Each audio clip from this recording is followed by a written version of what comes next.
Well, hello everyone. Welcome to the Designity Conference. Woo-hoo-hoo.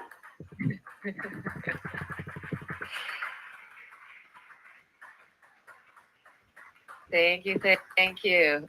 Love the dance moves. All right, so if everybody found a seat, we'll give people still a few minutes to settle in. But if you're in the room, please find a seat and so that we can get started on time. We have a very packed agenda today, so we'll wait to get started soon.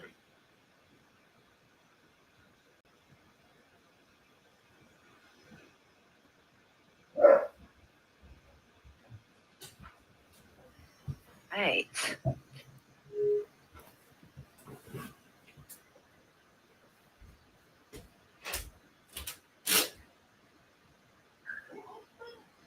So let's get started.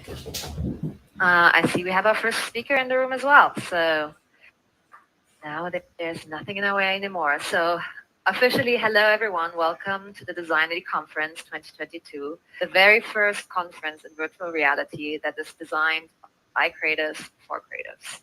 We're really thrilled to have you all with us today. We're going to learn about creativity, branding, and the future possibilities that come with technology in our industry and in our space. Today we have 4 amazing speakers that I can't wait to introduce you to. And it also really pays out to stay until the end. You might have already spotted the portal on the top left or right of this room, where we will have a really cool networking event afterwards, where we can explore the possibilities of all the different things that you can do in the virtual space, and also just hang out, chat, get to know another a little bit. So please do stay until the end, and we can't wait to hang out and see you there. So to kick things off today, we thought it would be super nice if we all together can kind of like leave the workday that we just had behind us and mentally and kind of physically arrive in this room together. So the first session that we're going to have in a few minutes is designed to help us unlock our creativity and focus through meditation. Our first speaker today is a meditation teacher, a social impact consultant, and corporate wellness specialist who has worked with big tech names such as Spotify and Klarna. Well versed in our new digital reality, she understands how to manage her knowledge of neuroscience and ancient Tibetan techniques to demystify meditation and spend less time overthinking and more time immersed in the world of wonders, which for all of us creatives really is the essence of our everyday life. It's therefore also no surprise that she discovered the secret passage to Superman's crystal cave when she was a kid. I heard it was somewhere in France, but you'll have to ask her yourself. Can't wait to get started. So now, with a big applause, please welcome with me the founder of Wellbeings, Cassandra Bianco. Cassandra, please come up to the stage.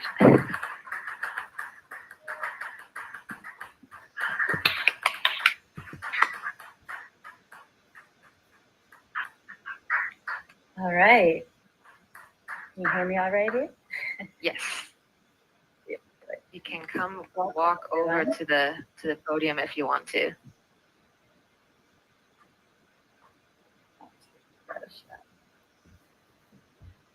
I might just stand here, a little bit lost. Okay. Yeah, there you go. Yeah, there's a learning curve of getting around in VR. There.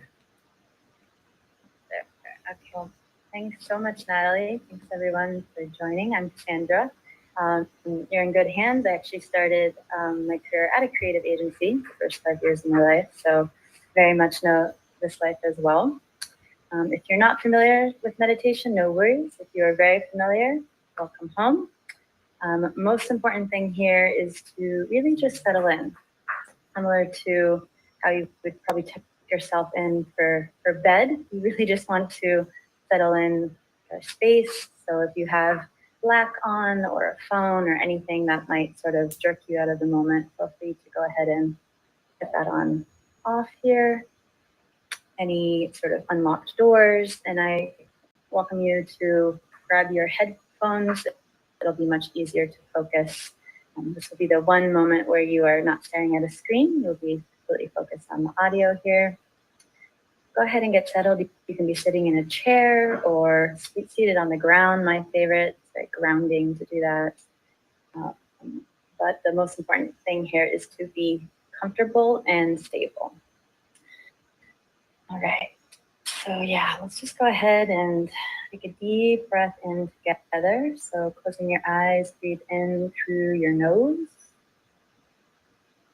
Here, just sigh it out. Any sound that feels like it needs to be made in this moment here.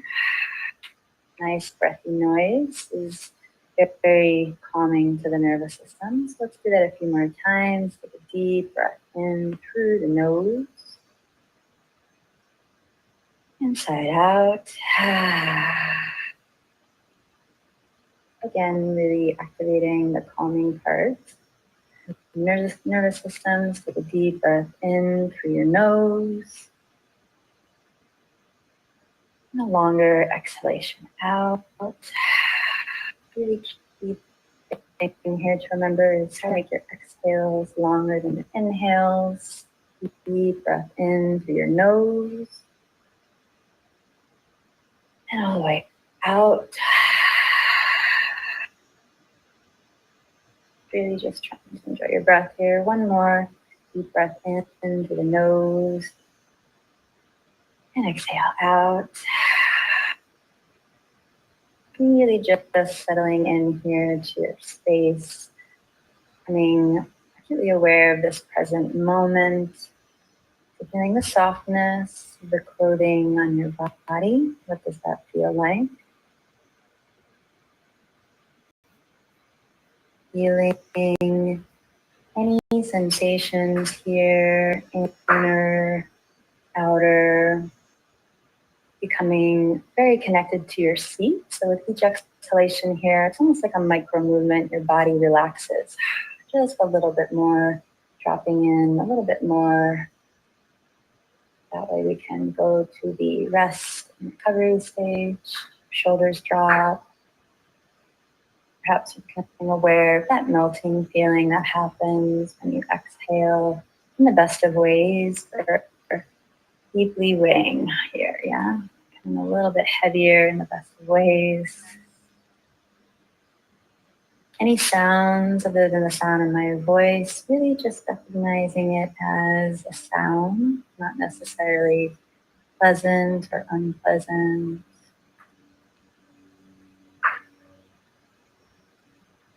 Just becoming aware of any thoughts, really just checking in, right? We're just doing inventory, cleaning house, if you will. Really just becoming familiar with the reality, right? Meditation isn't an escape. It doesn't seem that way, but we're really going inward, become deeply, intimately, sometimes painfully familiar with what's really going on here. But I promise you, very much worth the journey. We're just becoming aware of any thoughts. Are you with a clear mind? Almost like, what's the weather today, right? You have weather forecast of clear skies. That's the default, of course. Or perhaps there's some clouds, or perhaps the sun's really bright today. Perhaps you're feeling super creative today or inspired. Just acknowledging whatever's happening here right now. I'm going to do a gentle body relaxation here. So gently become aware of your toes. Relax your toes.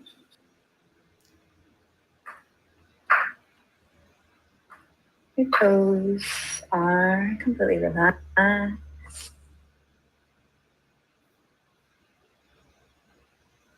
Bringing your attention to your ankles. Relax your ankles.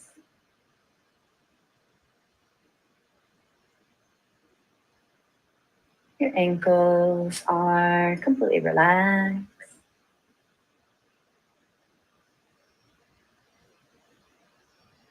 Bringing your attention to your calves. Relax your calves.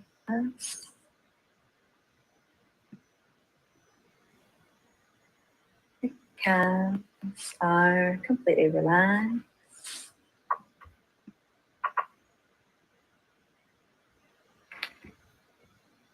Bringing your attention to your thighs. Relax your thighs.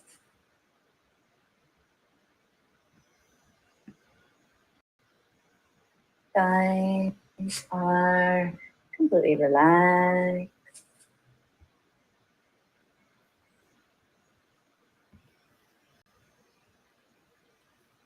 Bringing your attention to your hips.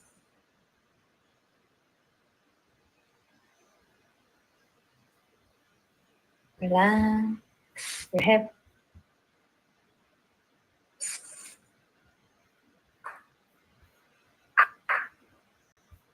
Your hips are completely relaxed.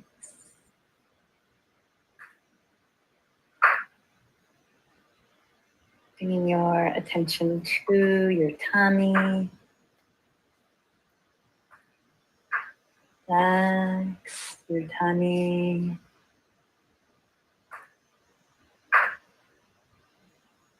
Your tummy is completely relaxed.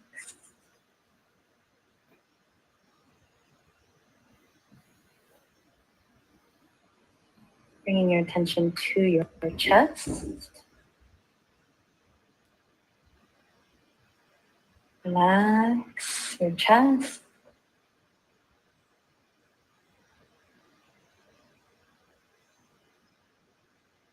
Your chest is completely relaxed.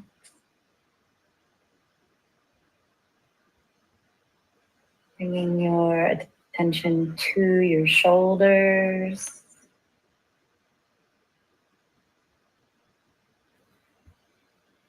Relax your shoulders.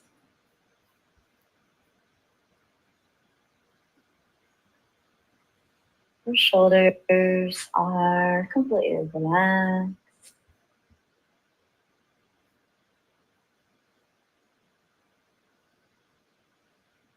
Bring your attention to your jaw.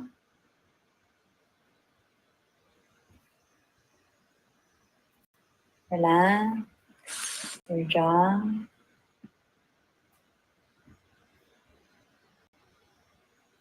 Your jaw is completely relaxed.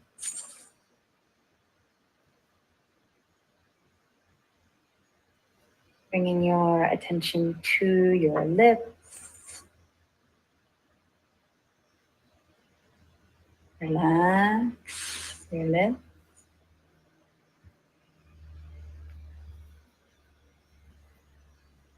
Your lips are completely relaxed.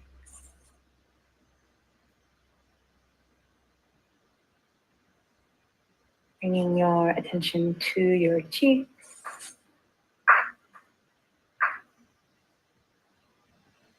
Relax your cheeks.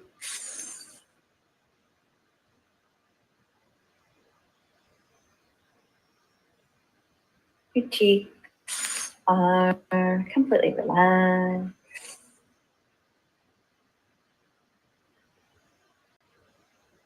Bringing your attention to your eyes. Relax your eyes.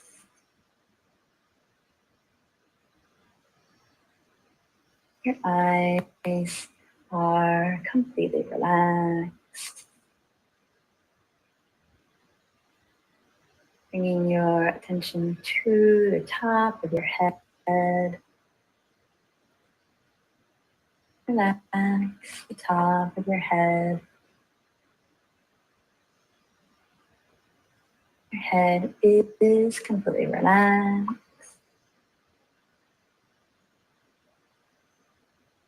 From the tips of your toes to the top of your head, you're completely relaxed. Just enjoying the state of relaxation. Being aware of any shifts that happened when you just started till now. Remembering that meditation, anything in flow state is helping our minds, bodies, hearts regenerate. Yeah.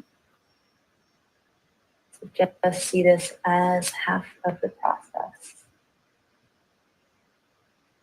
Creativity, the flow, we lose track of all time, space, and we are in our zone of genius, in our flow, right? It's like having a conversation with a good friend or loved one. You know, if we spend 5 minutes or 2 hours, right?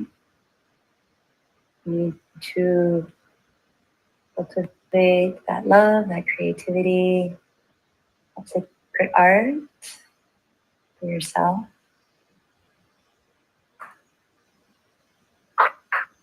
And just remembering that there are different ways that we can invite creativity back into our space.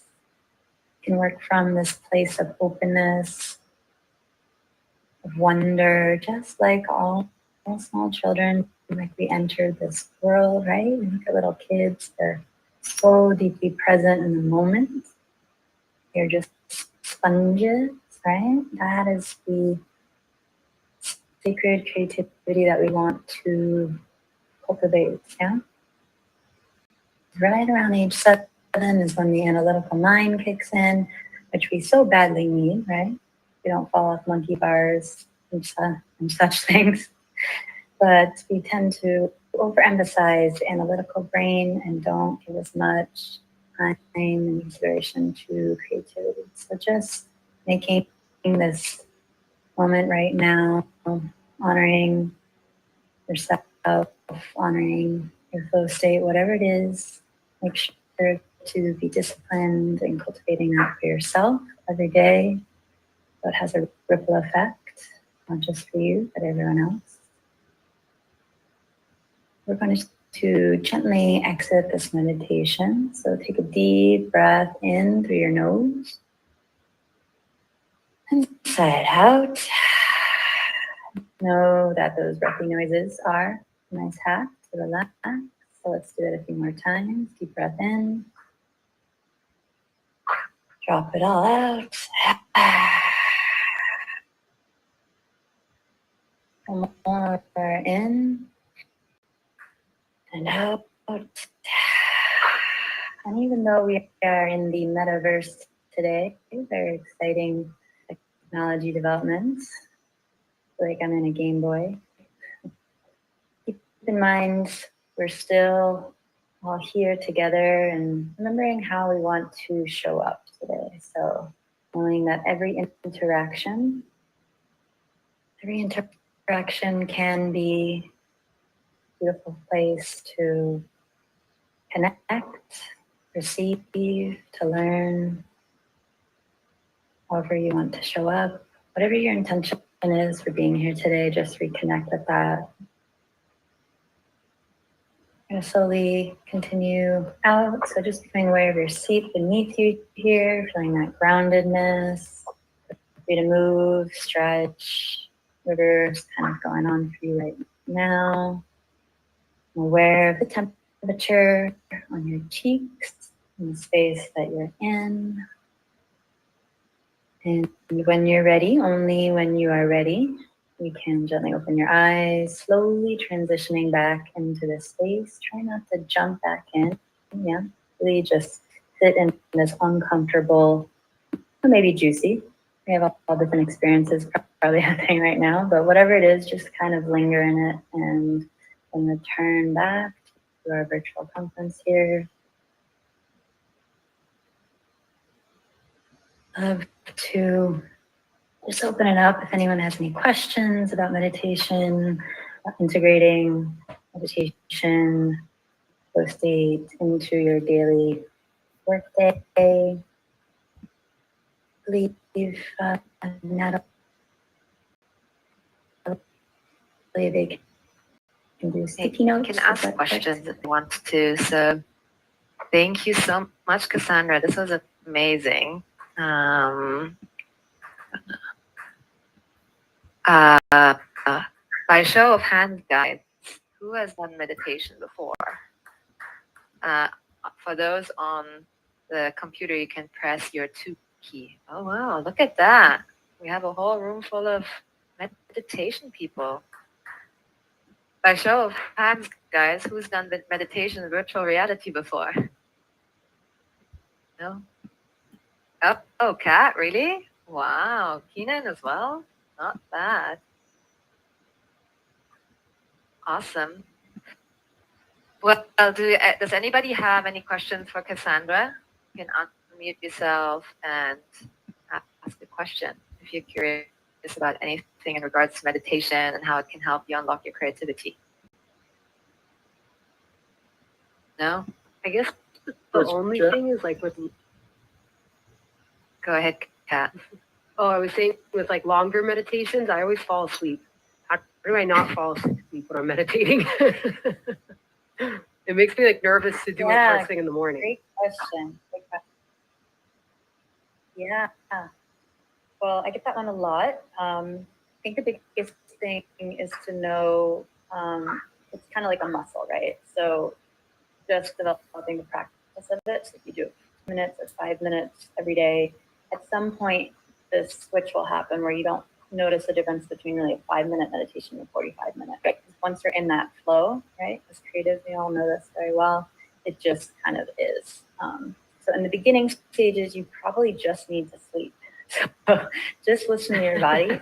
I'm the first one to say, I used to study with my, I used to go to my Tibetan Buddhist teacher every week in Brooklyn. And because I was there in person, it didn't matter how tired I was always sort of alert. But now that it's all virtual, there are some days, given the time change, I'm now 6 hours apart from where he is, and that 2-hour class, I have to sleep the first bit because otherwise I know I'm not going to listen. I'm not doing the wisdom part, and then at least I catch the last meditation. But at that point in the day, unfortunately, sleep is what my body needs. So I might take a little nap online. I can't believe I'm saying this, but he would definitely laugh. So honestly, just honor your body and whatever, if you know certain parts of the day. For me, it really is, it's just become a habit, right? If I move locations, all of my habits go out of whack and I have to create brand new routines. So I can't actually meditate first thing in the morning. What I normally do is I walk 20 minutes and meditate at the top of the hill 20 minutes, and then I walk back. It's just because it's a habit.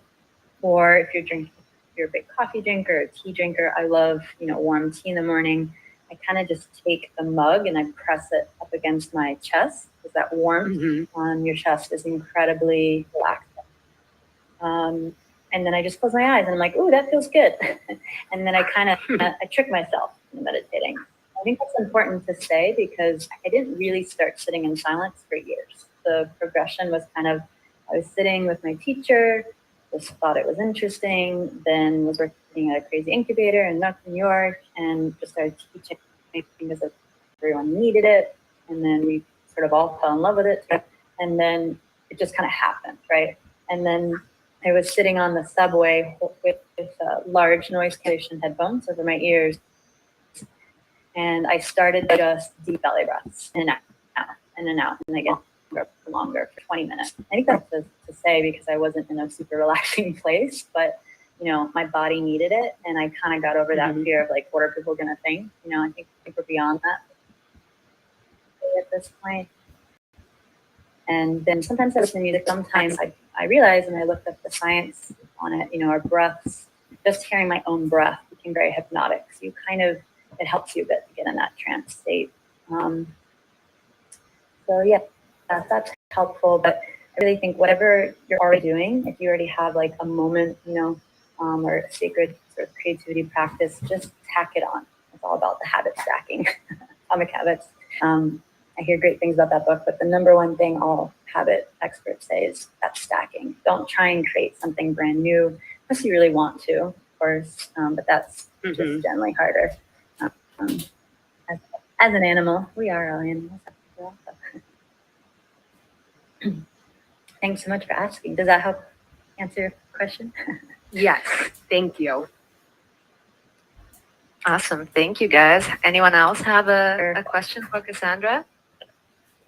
I was gonna ask. I'm totally opposite, different from Kat. I'm not falling asleep, but I just don't have the patience to sit somewhere for more than 2 minutes. What would you suggest for that? Yeah, can you elaborate a little more? Like, does your body start hurting? Do you No, I become just aware get of impatient. racing thoughts, and that suddenly is? I just get impatient. That's all. Yeah. Yeah, I found, so my one colleague I teach with, he does breath work. And what's so good about breath work is sort of like a first step before starting and sitting in silence is that it's active, right? So, and also when you're guided through breath, at some point you're in this hypnotic state. As long as you're holding your breath and doing these breath holds, like it just naturally happens. So that could be a really good start for you. Definitely recommend sticking to relaxing breath work. There's a lot of sort of controversial breath works out there that are definitely not appropriate for a work setting. They get you into these kind of altered states and you can't reintegrate. But with just relaxing breath work, because it's active, that might be a really good start for you. My business partner, he, really cured himself of addiction and ADHD and all these things, and really swears by breathwork, as well as he does a lot of cold exposure and ice baths and that sort of stuff. So I would say start with the movement. You could do moving meditation. You could try Tai Chi or Qigong, or dance is a big thing for me. I've noticed my body just as a creative, I just feel the need to express myself at all times. So hopefully someone here can relate to that. So sometimes I just need movement. What I don't need is meditation at that moment. I think it's really important to check in and be like, are my basic needs met? Do I just need water? Do I need food? Have I not slept right? And then just really kind of tuning in, because we don't want to gaslight ourselves or anything like that. So I hope that's helpful.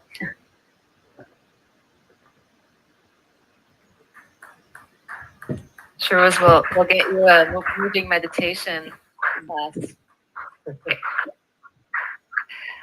Awesome. Well, are there any last questions for Cassandra?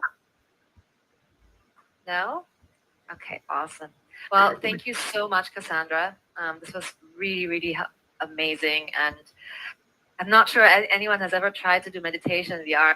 So this was truly something new, and I hope it really helped us all to get into the present, to get into this room physically and mentally, and help us arrive together at this amazing conference. So thank you, Cassandra, for joining us today. Also, for everyone who might be interested in working with Cassandra one-on-one, please do reach out to me. I heard there's a Designity conference special. So if you're interested, please reach out to me. And then a big applause for Cassandra. Thank you so much.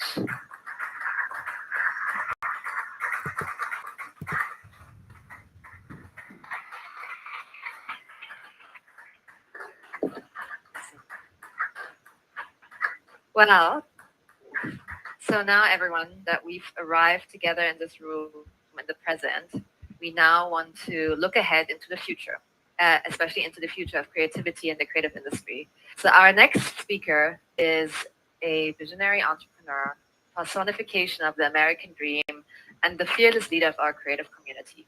He arrived in the US with nothing but a dream, and today is disrupting the creative industry. Please welcome with me a former taxi driver, a good friend, and the mastermind behind this day, the founder and CEO of Designity, Shahriz Rashad.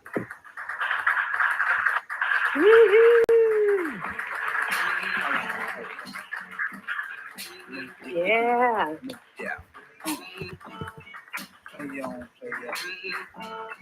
Play on. Whoa. To Black Street, the homies got at me, collab creations, walk like that. Hey everyone. Yeah, that's basically me on the screen. If we go next one, Natalie. Actually, 15 years ago, I was a taxi driver back in Iran because I was honestly not good as a graphic designer. And I got fired not just once, actually, a couple of times. So instead of getting another job, I decided to drive so I can keep my brain a little free and think about building the biggest creative community in the States while I was making some cash to survive, obviously. So yeah, building a creative community was my vision from day one. And I want to share you a secret as well, which is basically I was only stopping as a taxi driver for passenger who looked professional and successful, so I could share my idea with them and get their feedback on the way. So to be honest, I was also sometimes stopping for pretty girls as well. I was just very picky, even when it comes to picking passengers out. So just the reality. So anyway, welcome to Designity's first virtual conference call. Make some noise.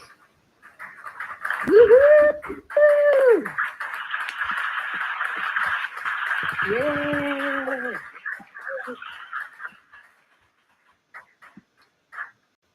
So many of you already know me. And by the way, we have two rooms right now. So some got stuck in this one and the rest got into the other room. So I apologize for the people in the other room who got stuck here. We just have a limit of 50 in each room. So that's how it goes. So many of you know me already. I'm originally from Iran, moved to the US about 10 years ago. I wasted the first 2 years of it on getting my master's degree. And I wasted another 2 years working at a corporation as a designer. But the past 5 years was not wasted. It was spent in something different. It was spent building this amazing community and meeting you all amazing people, and we call it Designity community. So I just wanted to reverse things a little bit today, and I start by thanking a couple of people. The reality is we're so busy in our modern life, and we tend to forget appreciations and the positive things around us. So just wanted to start by thanking a couple of people first. And the first one goes to my beautiful wife, Svenja, who's also here today. Svenja, raise your hand or join me here for a second, or just raise your hand. Where are you?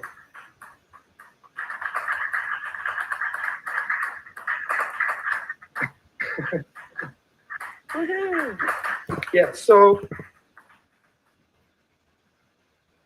the reality is that this lady next to me is the most supportive person you can imagine.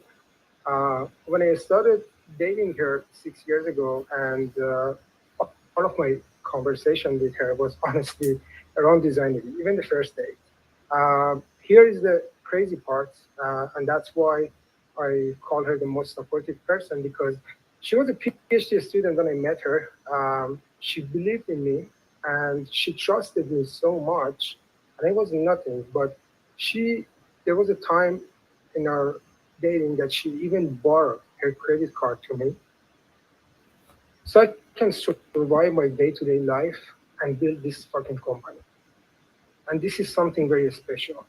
So I wanted to thank you, Svenja, for your trust and for your support. That means a lot to me.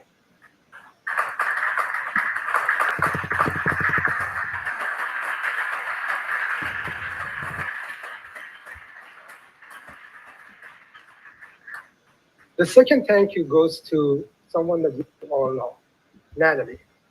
Natalie, you want to raise your hand if you can?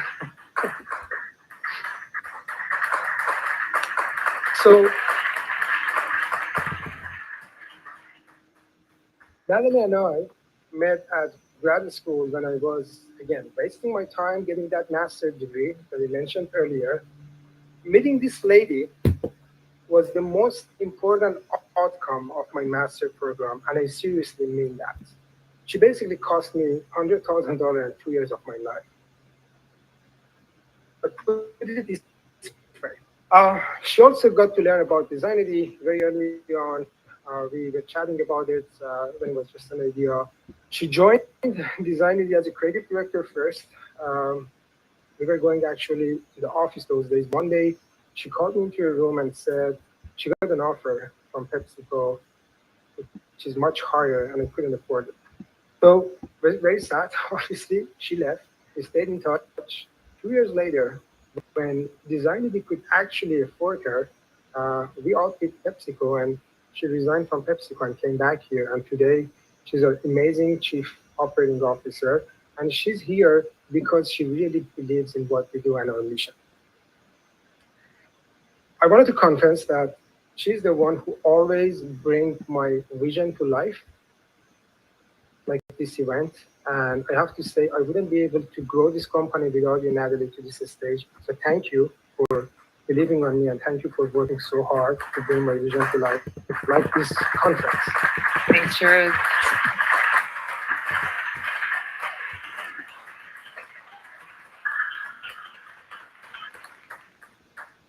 Honestly, I wish I could spend the entire conference today calling people one by one and thanking them for all the stuff that they've done during this journey over the past few years, but time is limited. So let me thank the entire team who made this happen, and I'm very humble and grateful to have you all part of this community.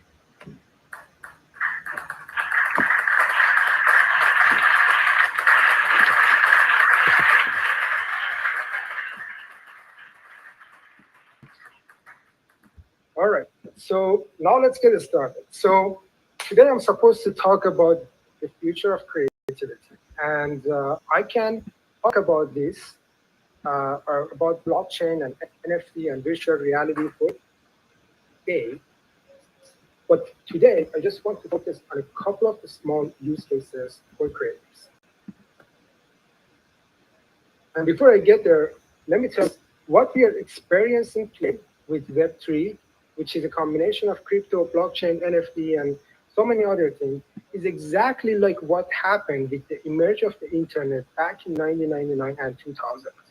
When internet was becoming a thing, many people were criticizing it. They were calling it bad, scam, and many other things, while some smart people were making Amazon, Google, Uber, and so many other platforms on top of the internet. So I just want us for a second to understand this and appreciate the great time we've been living today.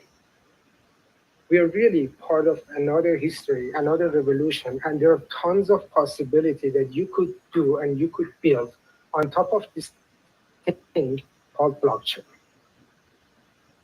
I need the next slide, please. So the reality is, the first and most important aspect of blockchain for creative is the digital ownership. I believe the future of creativity is in blockchain technology and NFT. Let me explain why.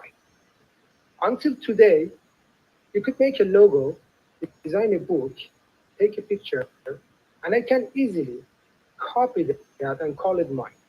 In the digital world, there is no way you can actually claim to be the owner of your own creation. Someone can always copy paste and even make some changes and call it theirs. How many of you guys here actually seen your work stolen or copied? Just raise your hand, please.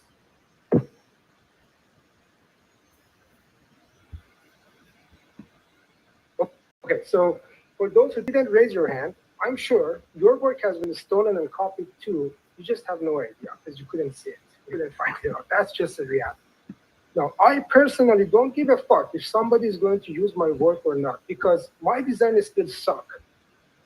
The problem is, if you are good, and if this copy-pasting situation happens at the scale, which is happening today, we as creatives, as designers, as photographers, as illustrators, and more, lose the value of our work, lose the value of our creation. If someone else can easily copy your work and use it, you just lose your value. My friend, blockchain solves this problem when it comes to digital ownership. Now you can have the option to mint or register your work, your picture, whatever that it is in blockchain, and it's going to be there forever. Nothing can be deleted or modified in blockchain.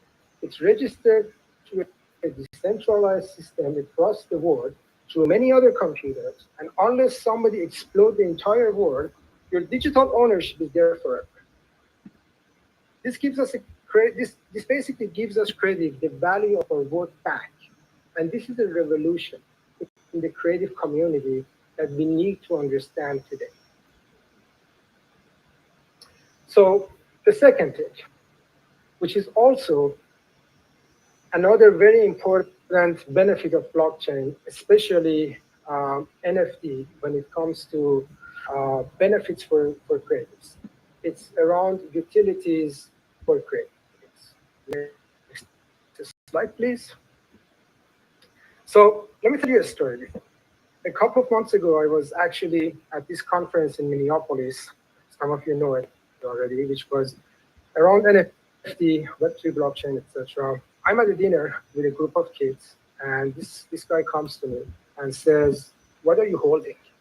I paused for a second, and I was like, "Well, I'm holding my phone, obviously. What do you want me to hold?"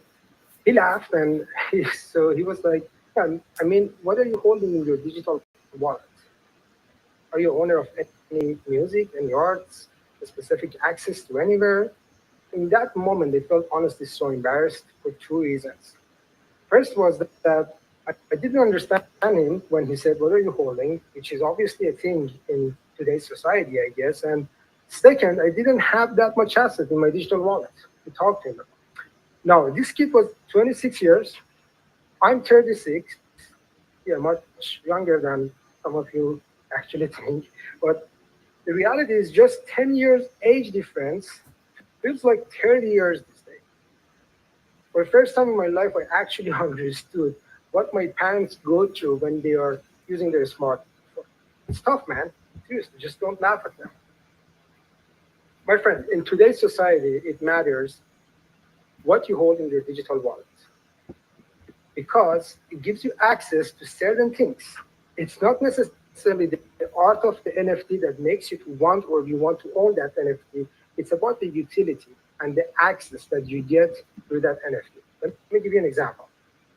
The traditional ticketing system, for instance, in my opinion, is done. Next year, when we're holding this yearly conference, hopefully for thousands of creatives, the only way you can actually join conference would be through holding Designity's NFT, which we are planning to launch in a few months. This Designity's NFT would also give you access, gives you actually lifetime access to our clients. So you need to own it to be part of this community, regardless of your level, if you're creative directors or emerging or whatever. It also gives you access, lifetime subscription to Adobe softwares, also gives you access to this conference and many other things that is confidential today, but would be shared with you. So it's all about the access. And if you don't need it anymore, you can sell that NFT to someone else in NFT marketplaces like OpenSea.io and so many others, and actually make money off it.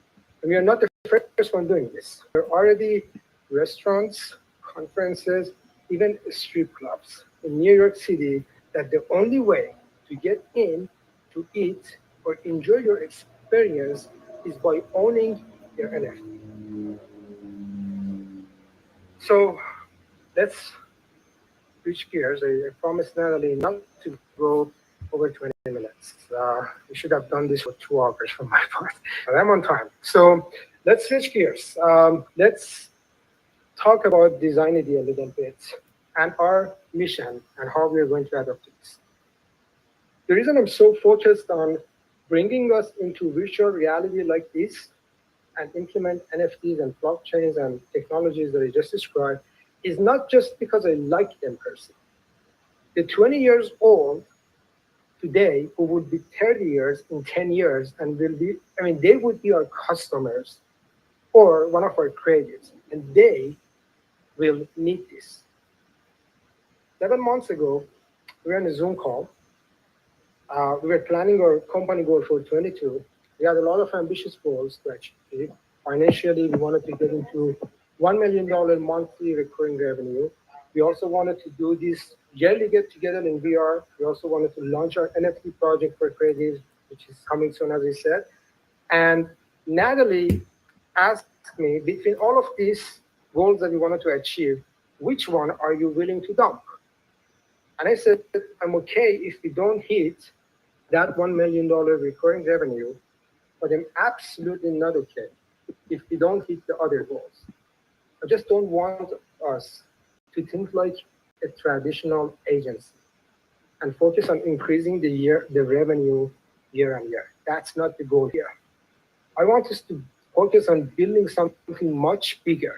Our mission is to disrupt the creative agency and transform the way creatives and brands collaborate.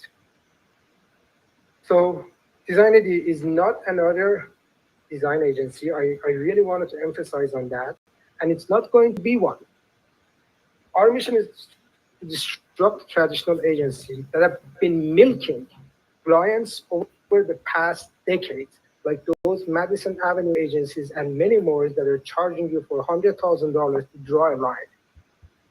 And there are two ways to disrupt the traditional creative agencies. One way is basically tearing down all the other buildings in town. In our case, would be taking advantage of our creatives and creating an unfair system like 99 Design and their competition and the contest, Upwork and Fiverr and the $5 logo design and so on, and de-evaluate the work and the core value, which is absolutely not my intention here. So that's one way of doing it. The second way, which is the path and the intention that I have here, is having a very smart and talented creative community like you who believe in this mission to help us build the biggest building in town without tearing down all the other buildings and without de-evaluating 就是 the 做 creative 小我 community. 操，怎么都站起来？怎么这玩什么呀？ We have a Chinese translator. So yeah, basically that's my goal. That's my intention, to build this without evaluating the creative community. And we can do this. I really think we can do this through creativity. That's why I call us creative disruptor, which is my next and last slide. And this environment is our future home. Let's make some good memories today. Have a great fucking time. And thank you very much, everyone.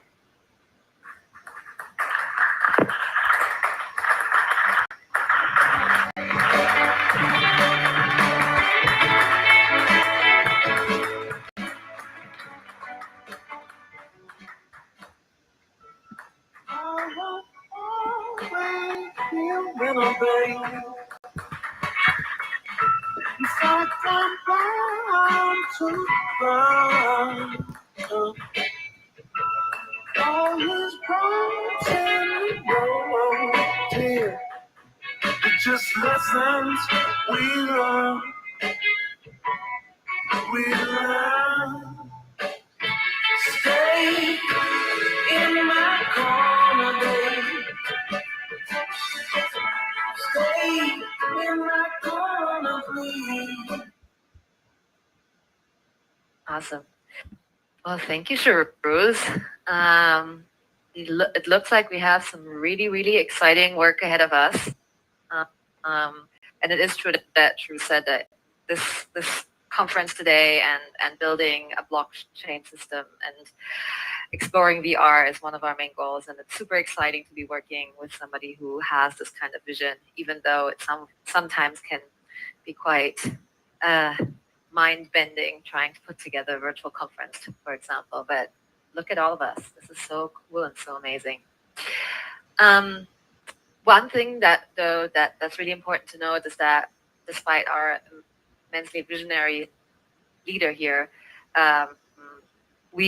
Designity would have not been able to get to where it is today without having some really, really fundamental, great partners to build it with. And the next one is, for me personally, is very, very special because it really is something that I work with every day.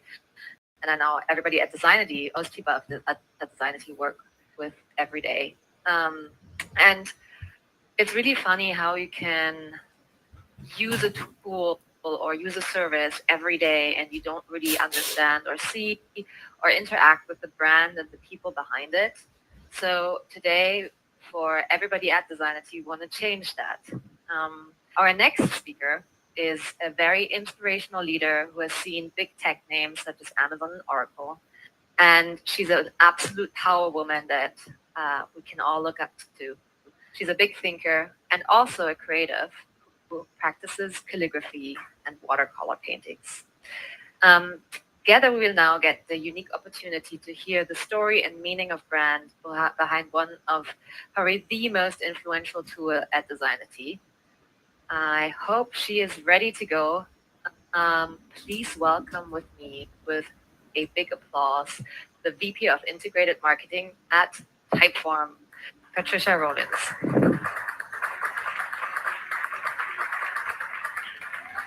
Patricia, if you're ready, can you come up to the stage, please?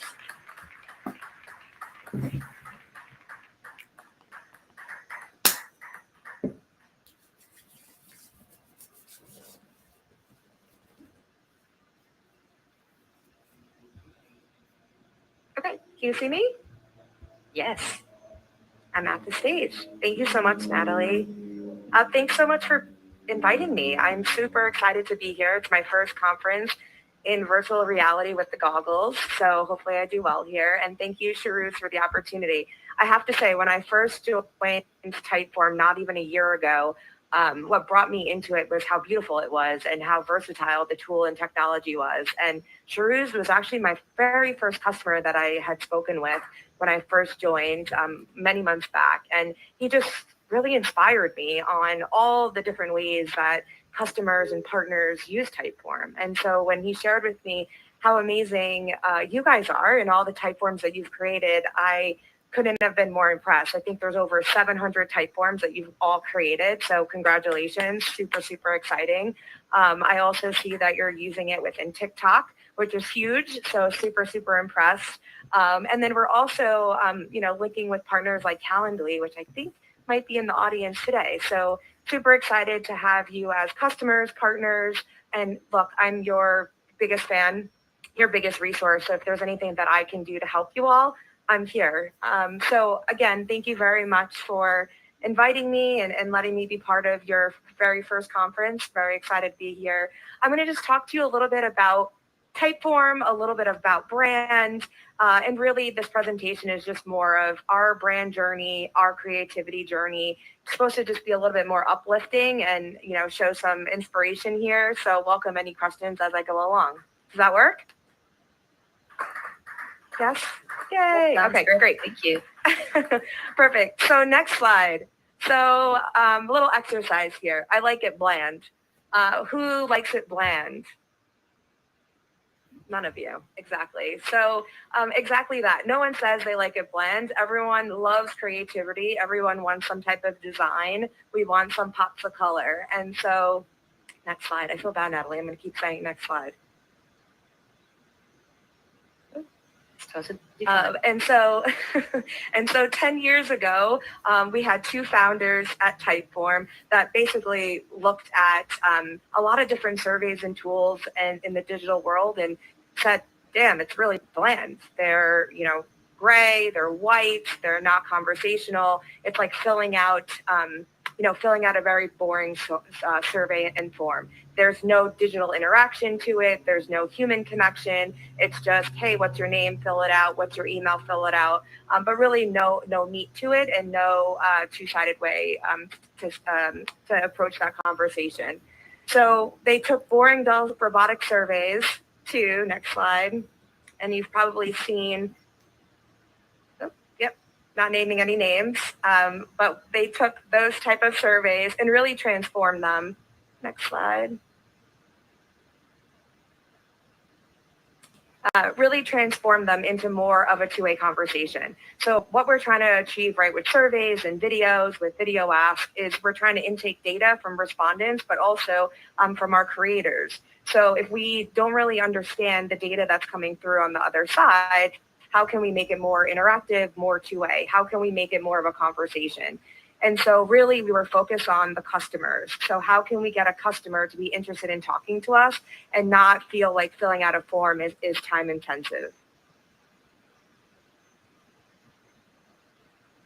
So what we happen to do is, right now what's happening, right, is as we start delivering surveys, some of those robotic, dull, old surveys, the digital wall is hitting it in between. So how many surveys do you get a day? Probably a ton. How many video asks? Probably a ton, or video conferencing.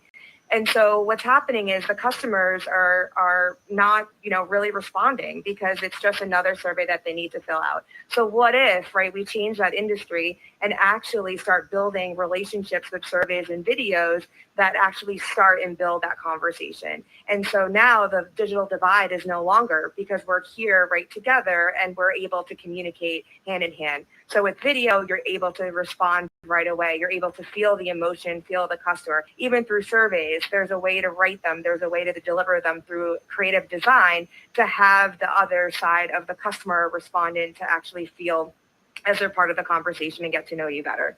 So you all know Typeform, and so I just wanted to share on the next slide a quick video, which will come up soon. But basically, we're allowing our companies, right, to engage with one another in an online in a more beautiful way. And so that's really how we've designed our company, is around the creative lens, around creativity, and around making it more beautiful. Because those forms that are more beautiful are the ones that are likely to get filled out. They're not that gray, impersonal, non-inspiring form. And so creativity is really the crux of Typeform. It's really how we grew and how we differentiated ourselves. And also with the whole, the creativity, you're able to design these beautiful forms, design the quizzes and surveys the way you want it to be. And what's beautiful about the aspect of it is that you, right, as creators creating these Typeforms, don't even need to use, right, our logo at all. We're not even present on the form. It's your branding. It's your form. And the beauty and the virality of it is that customers always tell me all the time, we didn't even know we were filling out a Typeform, because it just felt so natural into that, relationship that we're trying to build. And so with that being said, right, as people start filling out more forms and start creating more videos, the virality of it just gets larger and larger. And now there's more people in the creative industry, right, using these surveys and tools because it's on brand and it's how they want to be perceived, versus, our black and white forms that are like you get at the doctor's office. Go back one more slide. Yep. So obviously you guys are the experts here. I love seeing all of the Typeforms that you're creating. You guys started using Typeform in 2018. So really congratulations. Created over 700 plus forms. You have forms from job applications, referrals, sales. You've even taken it to the next level and connected it with HubSpot and Zapier. So really congratulations there on all the integrations. This is a quote from one of your employees about how, they love us. They have to say that they made over 2 million last year using Typeform for sales and hiring. So again, it's a powerful tool, and truly it is because of, right, the creativity that you're bringing forward, the branding, and really making it be a relationship. Next slide. Perfect. So just a reminder, right, we help create forms, surveys, and quizzes that customers enjoy answering. As I mentioned, everyone doesn't even realize they're filling it out because it is that conversational, has that conversational aesthetic to it. When we make them feel like a real conversation. So a lot of the way that you guys create these forms are not one way. It's open-ended. It can have custom logic, conditional logic. It can have video, as well as animations to really make it feel like a great and real conversation. So our mission at Typeform is really to start bringing people closer with better conversations. So we're trying to bring humanity into the survey world through our design and through our design aesthetics and creativity. So we're really trying to bring people in. We built Typeform to disrupt. So I love Sharuz, you want to disrupt the agency world. We're right there with you. And your mission is very aligned to Typeform. So super happy about that. And we're trying to do the same. So we're trying to disrupt, right? Yay! So we're trying to disrupt our status quo in surveys, forms, and quizzes, as well as video in the uncharted territory. We're the only form company that has all of those capabilities as far as brand and design and creativity, not like our competitors. So you're able to build the brand of who you want it to be.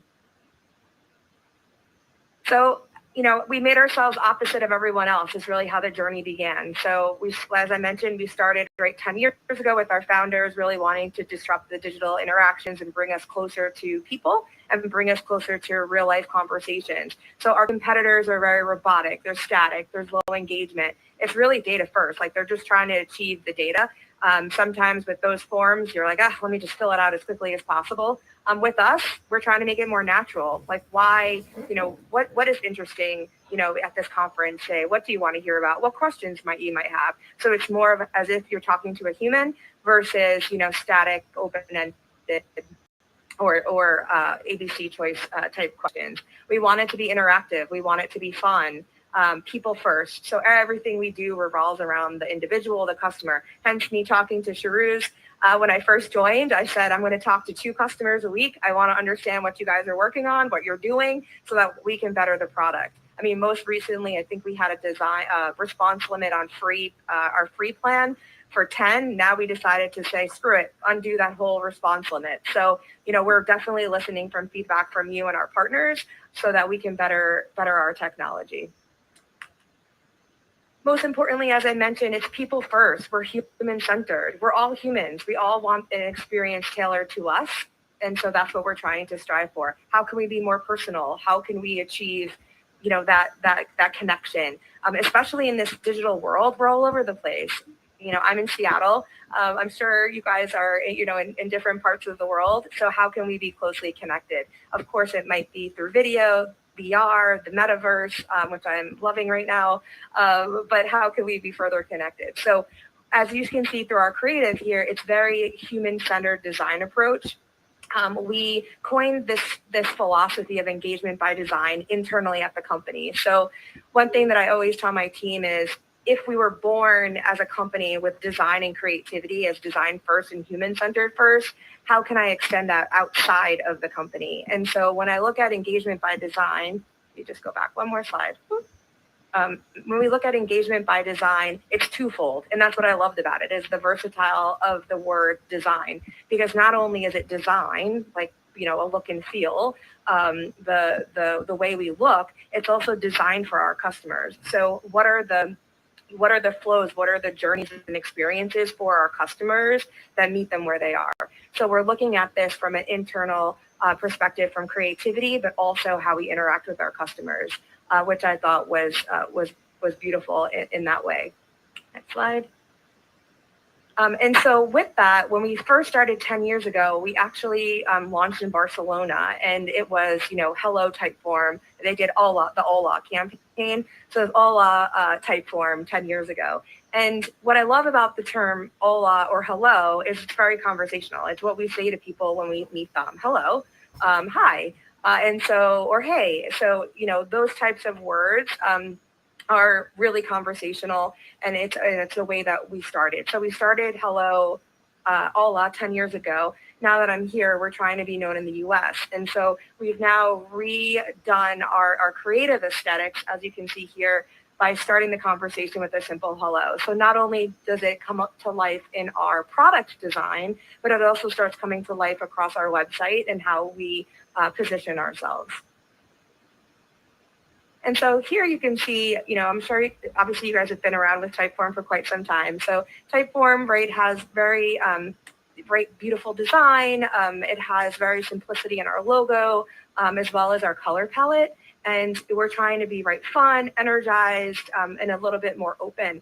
As you can see here, we're actually also dipping into leveraging some illustrations most recently. So how can we leverage illustrations that feel human, not so cartoony? How can we make them be more dynamic and actually show people in real life settings? So we're starting to introduce a little bit of illustrations throughout our brand. One thing to note, though, there's a time and place for illustrations. We don't want to dilute the brand with illustrations everywhere. So you'll see a video shortly of how we're introducing it in video. So you'll start seeing dips of how we look at our product from a design aesthetic, and then how we look at media campaign, or how we can launch more of our evergreen content with some illustrations. Here are some examples of how it might come to life in some ads that we've done most recently. But again, it's very, very human, very authentic, and just something that we're dabbling into. And here's just a quick video to see how it comes to life in a video. Hello, have you met Typeform? If you want to grow your business, you should.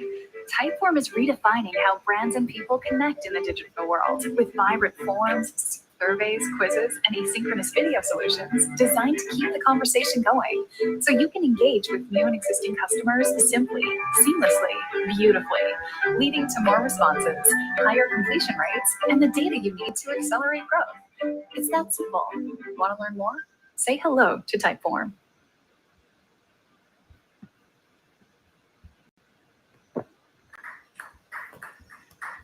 Okay, so glad you guys liked that one.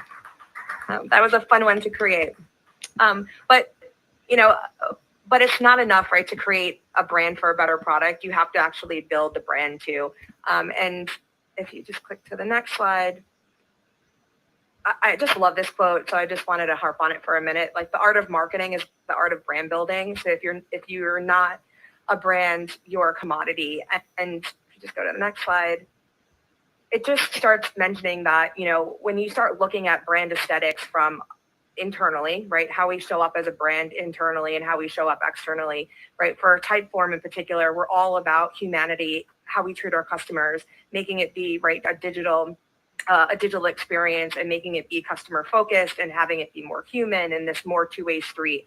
And so I always tell my team, how we show up externally is how we need to show up internally. So internally, we have to come across from a place of empathy. It's customer first. It's all those things. So values inside of Typeform and outside of Typeform have to be completely the same.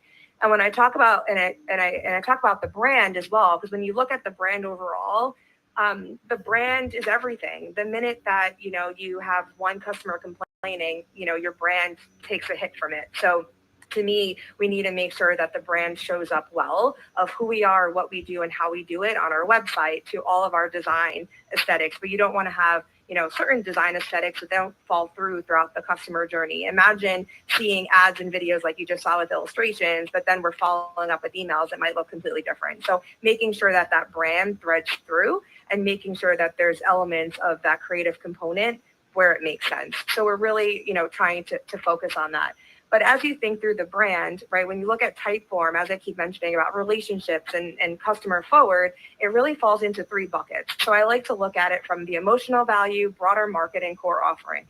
So from the emotional value, think of Nike as an example, right? If they want to make everyone feel like athletes, but what they buy, right, is sneakers. So when we start looking at our brand, it's like, what is that emotional value that we want our customers to feel, and then dipping it into the product. So it's both product driven from a creative design perspective, as well as a brand, from a design aesthetic.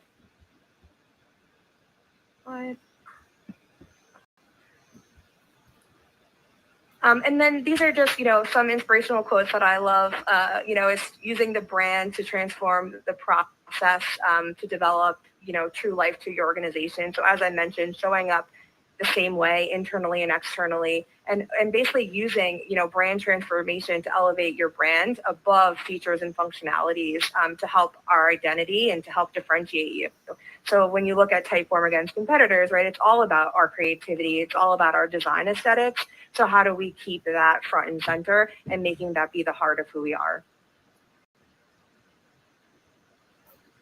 And then here, sometimes I talk to many people, even on my team and others, people feel strong brands are just a creative campaign. And to me, I think differently. I'm like, if you have a strong brand, it's beyond a creative campaign. It's more than that. It's having that overarching looking feel of who you are, what you do. And when people see that, logo or they see that brand, it's like they have an emotional connection to it, and making us all be, manifests of our own brand within our customer journey.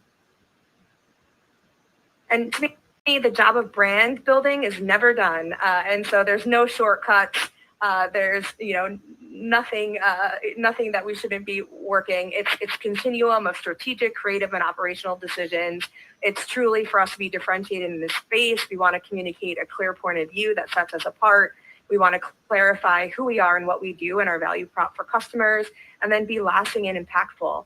And so, evolving it is great, but not changing it all the time either, so that people start becoming aware of who you are and what you do in your brand.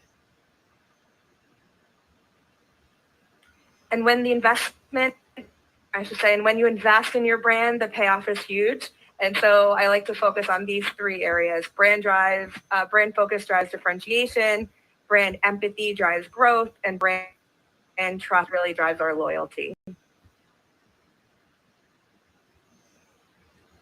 And our decision for the brand has to be creatively led, because that is the success in our future. And so when I look at all of you creatives, I love you all, because without you, we would have no brand. And so, the driver here is in your hands from a creative standpoint, to really focus on our brands and to really elevate us in the world so that we can have that greater customer relation.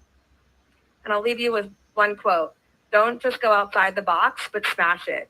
Turn it into a frame for the highest aspirations of your brand. Be as bold as your brand on its best day. Entertain and enthrall. Don't end your ambitions at just starting a conversation. Let it flow. And that's what creatives do best. So I thank you for being here.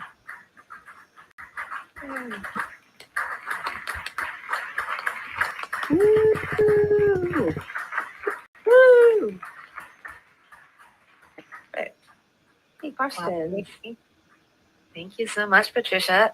Yes, so we have some time now to take questions. And you said something very dangerous right there, that if we have any thoughts or feedback, please do share. I think the team has probably a never-ending list of never-ending wish list of things they would love to have on Typeform. Happy to. Well, if you guys want to compile a list, feel free to share with me the list, and we can chip away at it. We can chip away at it, and so I can make you guys successful. Yeah, we will definitely do that. Thank you so much. So I do have a few questions for you, but wanted to give it out to the audience first to see if there are any questions from you guys. You can just stand up or raise your hand or wave and unmute yourself to ask any questions that you might want to ask. Yes. Joy? If you have any questions. Yeah. I was curious, what are the various ways you actually use the tool within Typeform itself? We use it for everything. So Typeform is one of our lead gen tools within the company. So pretty much we have forms, for anything. So any forms for sign up, for try it, learn more, all of that leverages Typeform. We also use it internally just for feedback, for HR, customer satisfaction. So it's used pretty heavily, and that's, we live and breathe by it. So, but yes, we use it for a lot of use cases. Even video ask, I when I first joined, I started every Friday with small wins for the team. So I provide them with a video ask, and they respond back in video ask. So we do a lot of asynchronous using the tool. What was your favorite feature from Typeform? Or what's the feature that you added to the tool because of the team's usage, if there's such a thing? Yeah, so it's actually going to be coming out September 6th, so be on a lookout. We're calling it Brand Kit, so it's going to be perfect for this team, but we've added a new arsenal of design and font and logos and colors, and so you'll start to see more of that, but that's probably one of my favorites. I think right now Video Ask is another favorite. The conditional logic is another favorite. There's just so much you can do, and I think right now, even with me learning about all our integrations, I'm learning about HubSpot with our CRM integration, plus Brand Kit, plus the connection with Zapier. Like, it's just amazing how you can connect all these tools in your MarTech stack together for the bigger vision of a true solution. So it's just great to see. And that's something that we're trying to do on our end as well, is how can we start connecting all our systems for the better good. Awesome. Are there any more audience questions?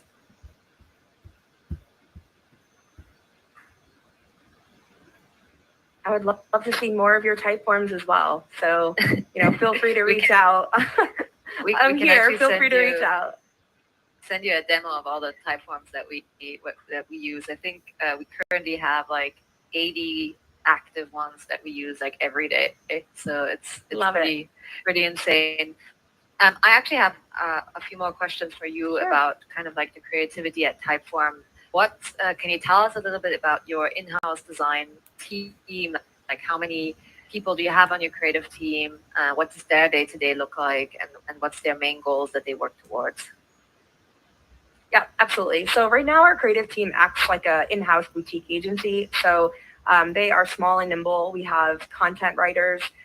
We have a couple of designers, one person on video, and then an animator. And so we really, we have one amazing designer who thinks through our brand and how, like I was talking about, how do you encompass illustrations versus not? And what does your core brand look like versus the campaign brand?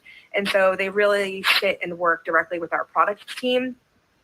As well as, our creative designers, UX, UI, et cetera. And they sit in a room and just ideate on, our tone and voice and, all of the crux of how to build a brand and then think through the evolution of it. And so, he focuses primarily on the brand. The other designers, a lot of their direction comes from, big projects that we have. So one of which was the Hello campaign that you just saw. And so, I pitched the vision of what we were trying to do and basically announced Typeform to the US last April. And so we just gathered together on like, okay, what are the goals and objectives? Like what do we want customers to feel or prospects to feel? And then we just sit and ideate on Miro boards and Mural and Figma and all the great tools. And we basically just start, creating boards until we finally get to what the vision is, and then we start distilling it into true deliverables and creative. So they operate more boutique-y. There are times, like recently where they are production home. I'm like, I need an inbound invite. I need, da-da-da-da. But we give them liberations into how things should look. It's up to them. I just provide a couple bullet points and it's up to them to provide the beautiful language. So it's more of a collaborative effort. But it's primarily baked in house, and they all sit in Barcelona as well, because that's where the crux of the brand was created. So they all, pretty much sit there for now. Oh, cool. So they actually sit in an office together in Barcelona. They used to, until now they're in a WeWork or a Be Remote, so one of those office spaces up until a couple months ago. Got it. Yeah. Thank you for answering that. One more question that we had was, how at Typeform do you show up as this really creative brand, and always seem to be ahead of trends and design trends. How do you stay inspired? Like, what are do you have like the activities that you do with your creative team or your entire team to stay inspired and to really breathe design? Yeah, absolutely. Great one. So there's a lot of rituals that we do. We have Slack channels called Inspiration where we post things that inspire us. The team also does Monday Roulette. And so with Monday Roulette, one creative will own the meeting and they come up with some ideas to really help inspire us. We do think days where we don't have meetings and all we need to do is like think creatively of, how to build the brand, what things we might have seen. We also attend a lot of conferences. Like I'm going to Inbound. I don't know if any of you will be there, but happy to meet with you. We are doing a dinner. And so, at Inbound, for instance, is a bunch of creators. I mean, that's what the conference is about, right? And so it's something that we go to. We, are always at conferences. I'm always reading. I'm in so many groups for marketing and creative and agencies. And it's just, you learn, it's all about networking. So I'm excited to even be in the networking group here because just talking with one another, we start developing ideas and things that we might see that could inspire us in our day-to-day work. Awesome. Love the creative-led meetings. Sounds a little bit like our Designity Best of Voting meeting. We have a meeting every month where the creative and the creative directors all present the work that they've done, and it's super fun. I love it. Yeah.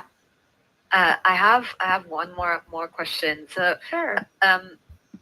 What exactly, or how did you come up with the video ask part of your product? It's something that we were super excited about when it came out and started using it pretty much immediately.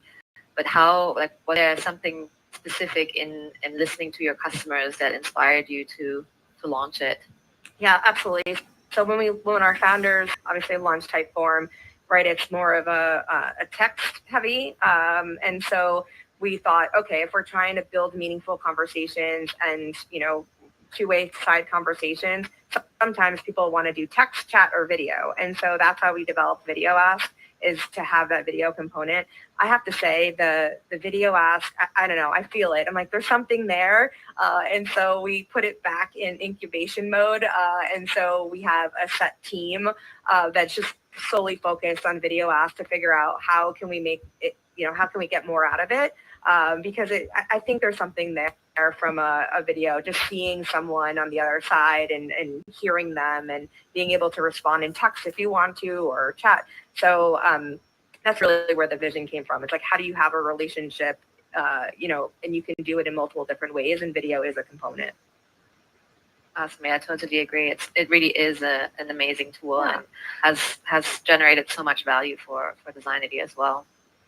And we're just in the beginning. I tell my team all the time, I'm like, there's so much potential. There's so much to do. And so, yes, we've been around 10 years, but we're still a startup. And, to me, we're only going to get better by listening to all of you and our customers and giving you all what you need. And so I'm excited just to be part of the journey and part of this community. And hopefully I can help you in any way, shape, or form. Awesome. Is there any more questions from the audience? You can unmute yourself and ask Trisha any questions. And feel free to reach out on my LinkedIn or whatnot. I'm happy to answer any that you might have later on as well. Awesome. Well, I have one last question for you, Patricia, before. No Sorry, worries, guys. no worries. I have so many questions. I use Typeform every day. I'm like, I could have this conversation probably the next 3 hours. What's next for Typeform? Like in terms of brand, in terms of product, any cool things that are cooking up that you're willing to share? Yeah, so Brand Kit is coming out September 6th, so that's cooking up. We're actually working now on our complete product roadmap, so more to come. I wish I can share, more, but we'll stay in touch, and I'll share as much as I can, and maybe give you guys some beta releases of things as well, if that works. Oh, would love that. Well, thank you so much, Patricia, for joining us here today. This was absolutely amazing. Thank you. Have a great day. Have a wonderful day, and I hope we hope to see you all at the networking event later on. And I can ask the rest of my 1 million questions. Yes, happy to answer them. Thank you, everyone. Have a great day. Thank you.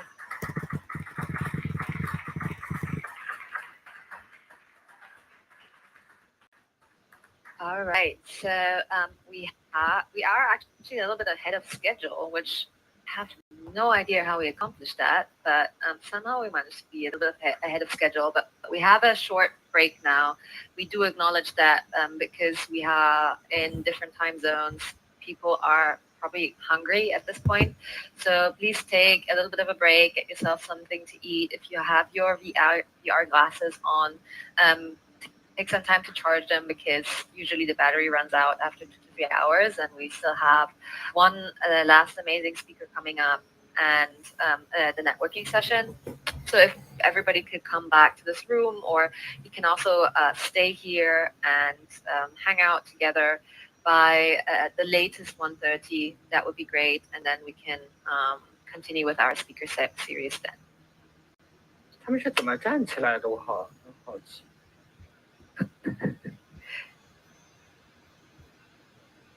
Cool. So let's see.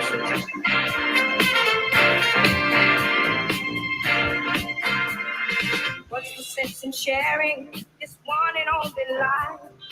Ending up just another lost and lonely wife. You count up the years and they will be filled with tears. Love only breaks up to start over again. You'll get the babies, but you won't have your man. While he's busy loving every woman that day. Say I'm gonna leave 100 times a day. It's easier said than done, and you just can't break away.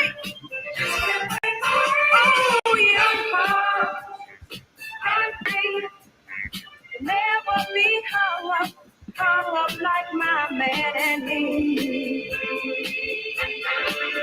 My man and me. Ooh, young heart, to yourself be true. Don't be no fool when love really don't love you. Don't love you. It's high time now, just one crack at life. Who wants to live it in trouble and strife? My mind must be free to learn all I can about me. Ooh. I'm gonna love him for the rest of my days. Encourage the babies every time they sing. Self-preservation is what's really going on today. Say I'm gonna turn loose 1,000 times a day. But how can I turn loose when I just can't break away? Oh, you know, run free. They'll never be hung up like my man and me. You and me. Ooh, your heart, to yourself be true. Don't be no fool when love really don't love you. Don't love you.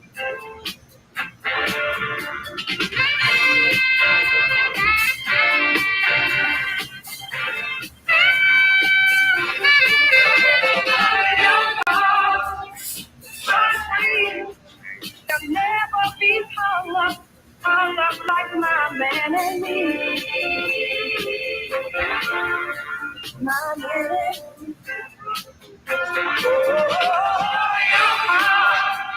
To yourself be true. Don't be no fool when love really don't love you.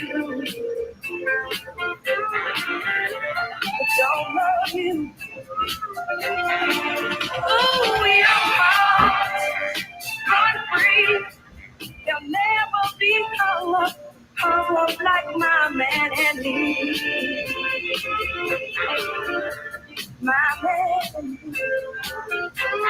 Oh, your heart to yourself be true.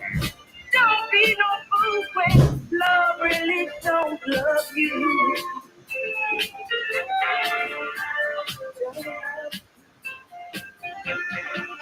Oh, your heart.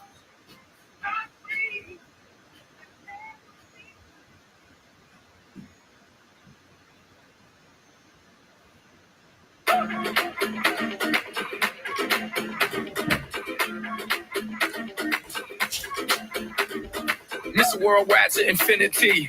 You know the roof on fire. We go boogie, oogie, oogie, jiggle, wiggle, and dance like the roof on fire. We go drink drinks and take shots until we fall out like the roof on fire.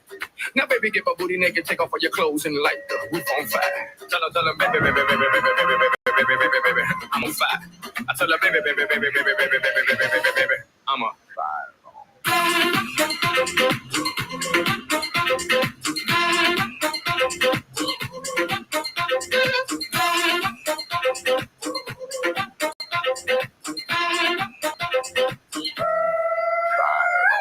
I came, I conquered, or should I say I saw, I conquered, I came.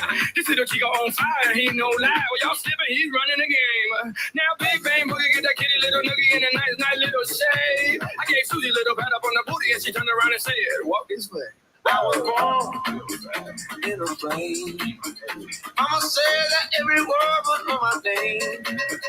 I'm the best you never had. If you think I'm burning out, I never am. I'm on fire. I'm on fire. I'm on fire. I'm on fire. Fireball.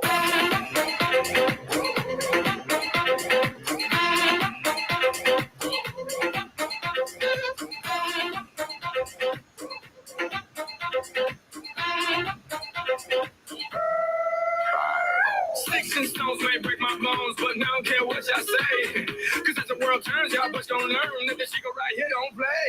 That boy's from the bottom of the map, MIA, USA. I gave Susie a little pat up on the booty and she turned around and said, walk this way.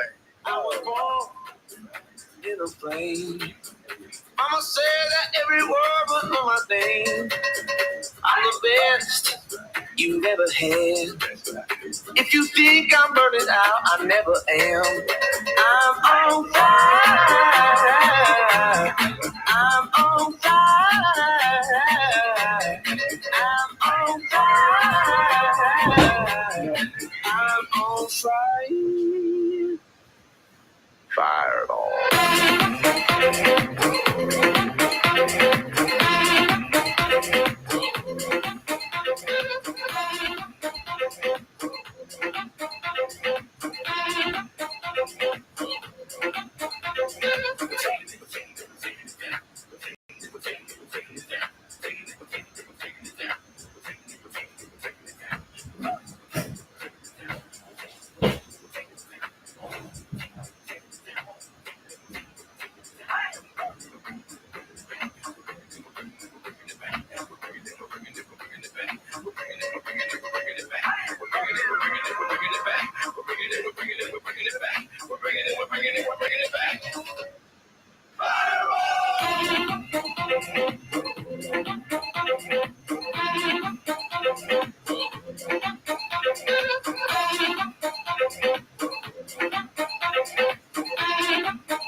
I'm on fire.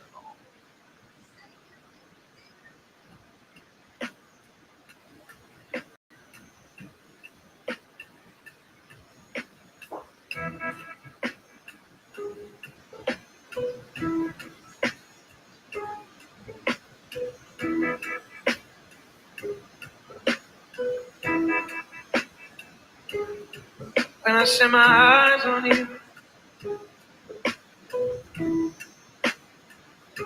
gonna keep you out of town tonight.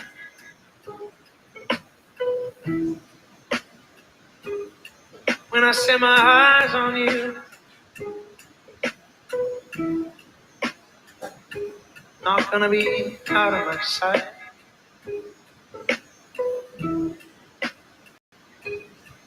Now you know, everywhere on earth you go, you're gonna have me as your man.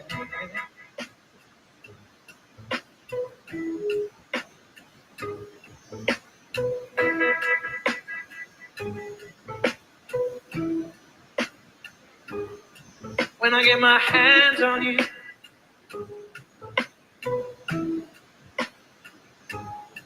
wanna make you carry me.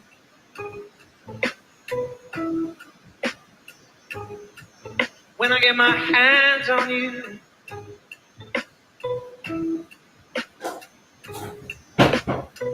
wanna make you marry me. Now you know,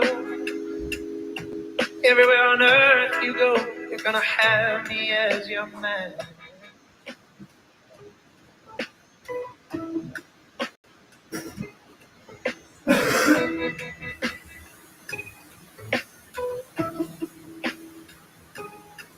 When I come home to you,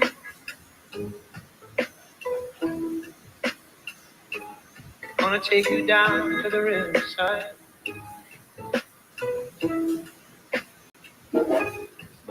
When I come home to you,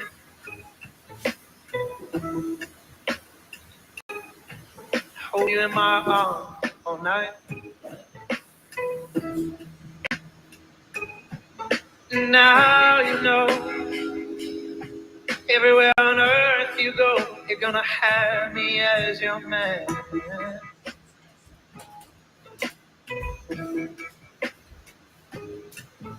Now you know, everywhere on earth you go, you're gonna have me as your man.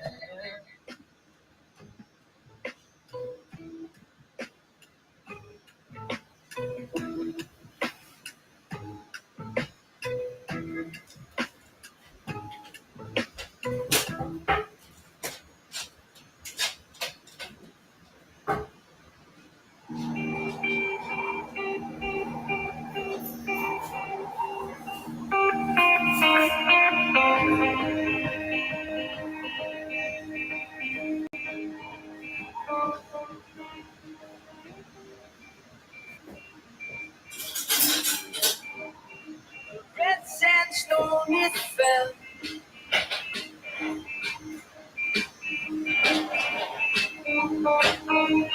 Right smack on top. Sedona Arabelle.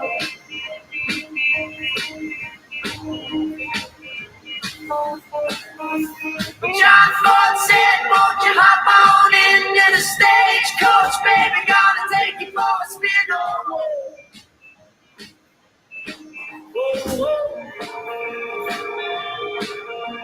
well, hey, little Hollywood, you're gone, but you're not forgot. You got the cash, but your credit's no good.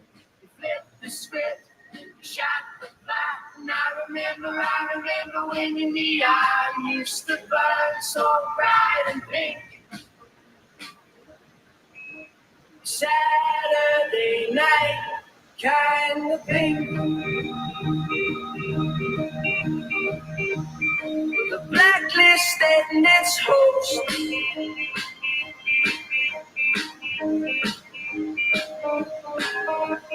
Came down so swift, drove onto the coast.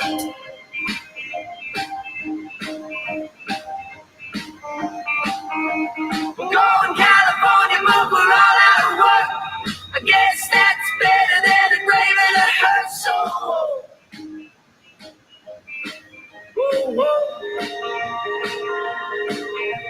Hey, little Hollywood, you're gone, but you're not forgot. You got the cash, but your credit's no good. You flipped the script, Shot the flat, and I remember when the neon used to burn so bright and pink.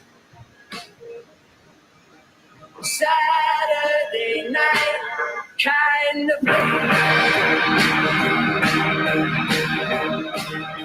devil's in a rush.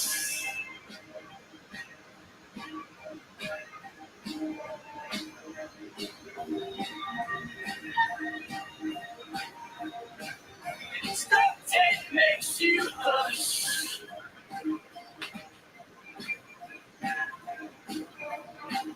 Hey, so don't let me cut you a deal. I'm a little hungover and I may have to steal your soul.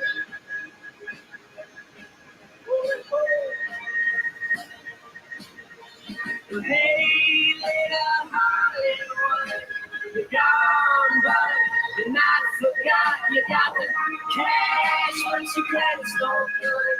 You left the script, and you shot the clock. And I remember when the neon used to burn so bright and big, so bright and big. Saturday night, kind of big.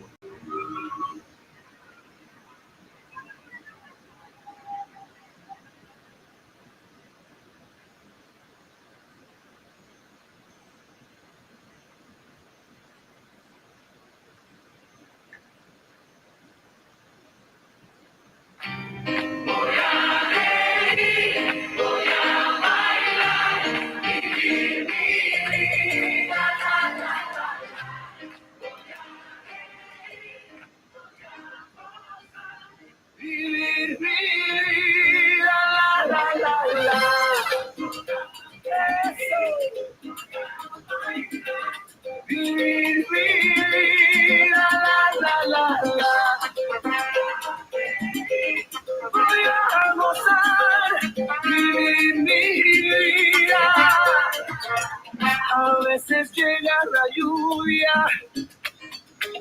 para limpiar las heridas, a veces solo una gota puede vencer la sequía. ¿Y para qué llorar? ¿Para qué? Si duele una pena, se olvida. ¿Y para qué sufrir? ¿Para qué? Si así es la vida, hay que vivirla, la ley. Vivir mi vida, la. Voy a gozar, vivir mi vida, la.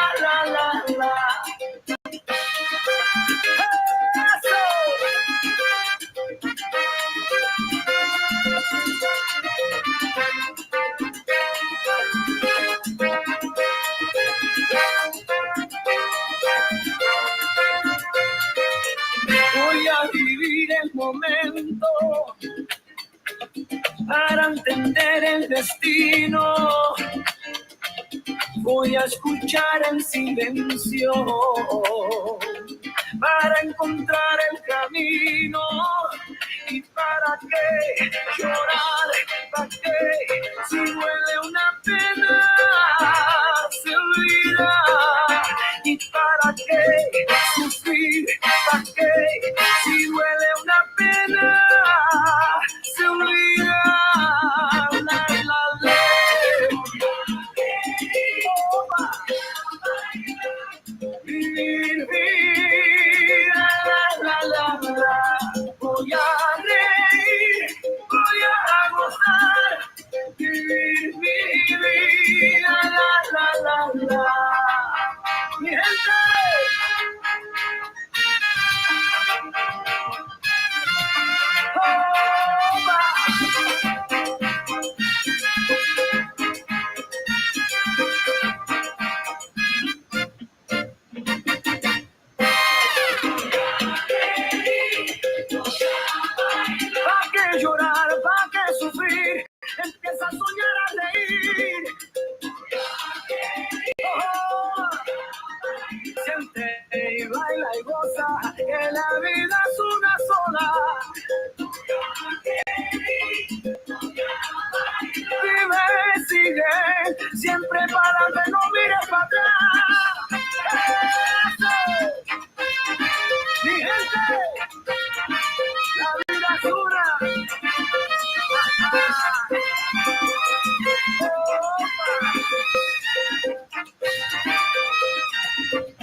Why don't we leave it there?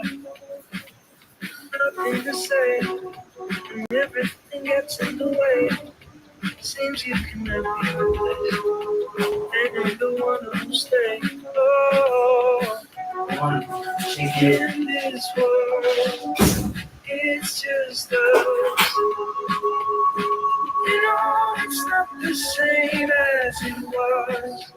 In this world, it's just us. You know, it's not the same as it was. Guys, how are we doing?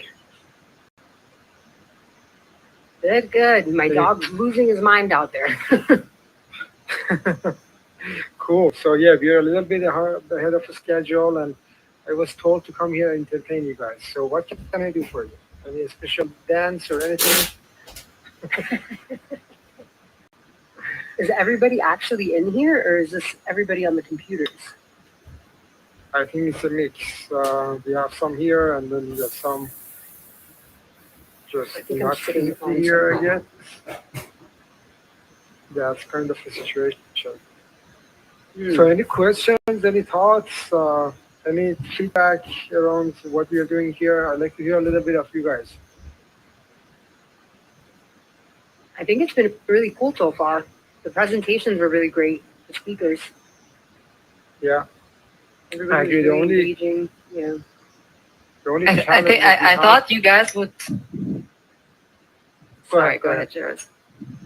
I was gonna say I expected everybody here to like ask lots of questions to Patricia and complain to her about how we abuse their tool every day. You guys were really quiet. No questions. But I think her offer about letting us create a wish list is something we should definitely look into. So let's start working on this together, because I know there's tons of little features that we would love to have. Yeah, I Cool. Yeah, didn't this is just, I was just gonna say, this is just all obviously like a really alpha version of what we are trying to do. Like there are some limits with this app specifically special.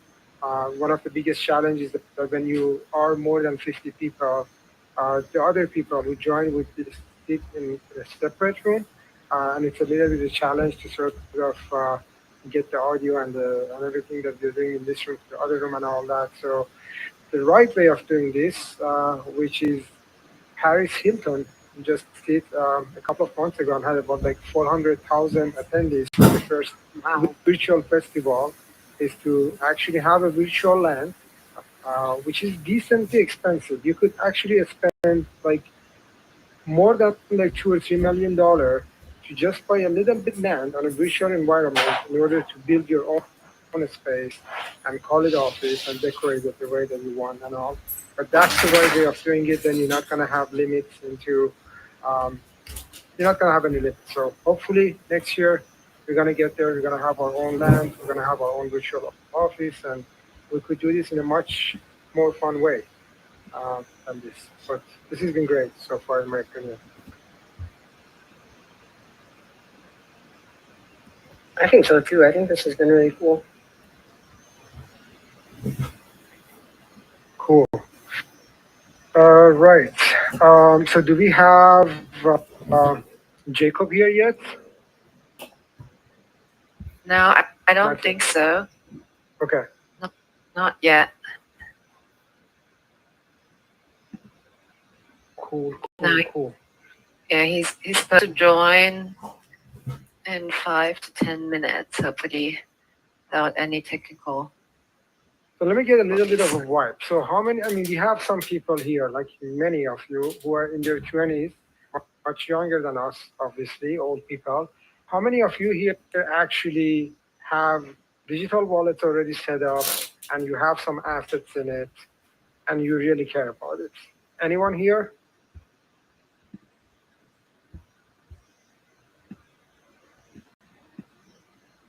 No one? We got to change that. We really need to change that, because, I mean, as I was saying earlier, that's really the future. and we need to be on top of it. Otherwise, you're just gonna feel the way that, again, our parents are using a smartphone. So let's just not get there and try to move with the technology, because I can tell you, like literally within the next 3 to 5 years, everything is going to be on blockchain. Everything is going to be a smart contract. And not having a digital wallet is like not having a credit card right now. So it's really important to try to adopt, understand how it works, what are the possibilities. I think I told this before with some of you that having in-person conversations for those who've been working with Designity. I'm really happy if you come to me and says, I'm interested in this specific topic, take a week off or 2 weeks, do your research, do whatever you need to do on Designity, really. I want you guys to understand how blockchain works and the possibilities behind NFTs and smart contracts and all that, because again, you as creatives gonna be the most important people in the world that can take advantage of this. So let's have conversation like that. Rogero is contact. Do you have something to say, Rogero? Oh yeah. Oh yeah. Oh yeah. I totally agree. 100%. Definitely, if you don't, you like look into it and just study. There's a lot to study, but it's still such a growing thing right now that we're just ahead of the curve, and like we have this benefit of being ahead of the curve and having this like leadership, thought leadership, they call it, right? So, right. Let's get on board. You were recently involved in a project, I believe, like an NFT launch project. What was that about? Yeah, so like someone reached out to me about someone I met in Los Angeles reached out to me about doing an NFT for Martin Lawrence's project, who came out with a reunion show now for the show Martin. I don't know if anybody here knows because I'm old, but like it's a 90s show that was Martin Lawrence, they got the bad boys. But so it was cool. Like I ended up just doing a piece and it was fun to do, and now I'll get royalties for life, and it's digital art that is actually owned, and it's it's like Sharuz explained, it's a new technology, and I think it's important for people to get on board with this. It really, really is. I think like it's been dismissed by many people and discredited, but if you really read into it, it's really worth looking into. Totally agree. Right now, it's the perfect time, especially that the whole crypto market is down, and times like this is the time that actually you could be heads down and innovate, figuring out things that we could potentially build on top of blockchain. And yeah, I'm personally super excited to try to be more and more involved with it, but it's difficult, like being involved with it and trying to put other things together. I don't want to send you to divorce me anytime soon. So that's the challenge, the time management a little bit. But I'm sure we could do some great stuff together here at Designity. Rogero, how did you get into NFTs and that space? So I've been looking into crypto.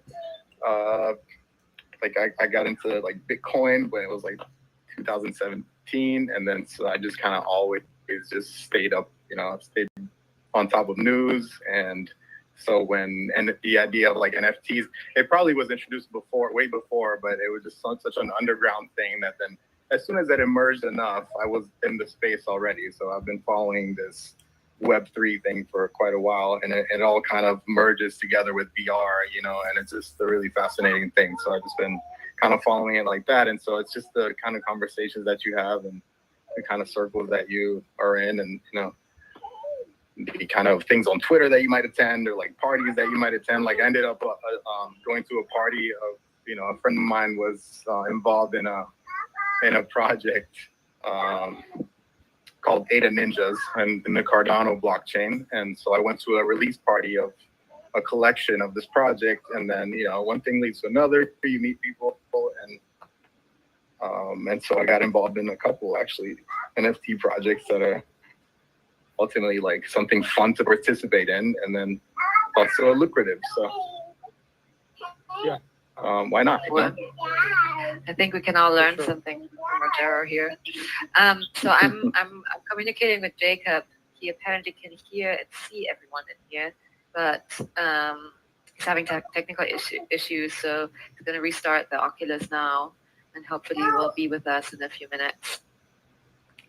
Sounds good. I also wanted to take a moment and introduce Sober, who joined us just a couple of days ago.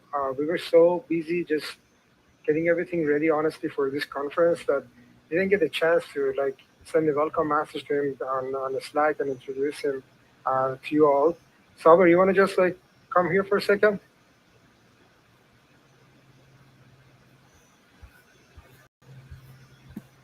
If you could hear me.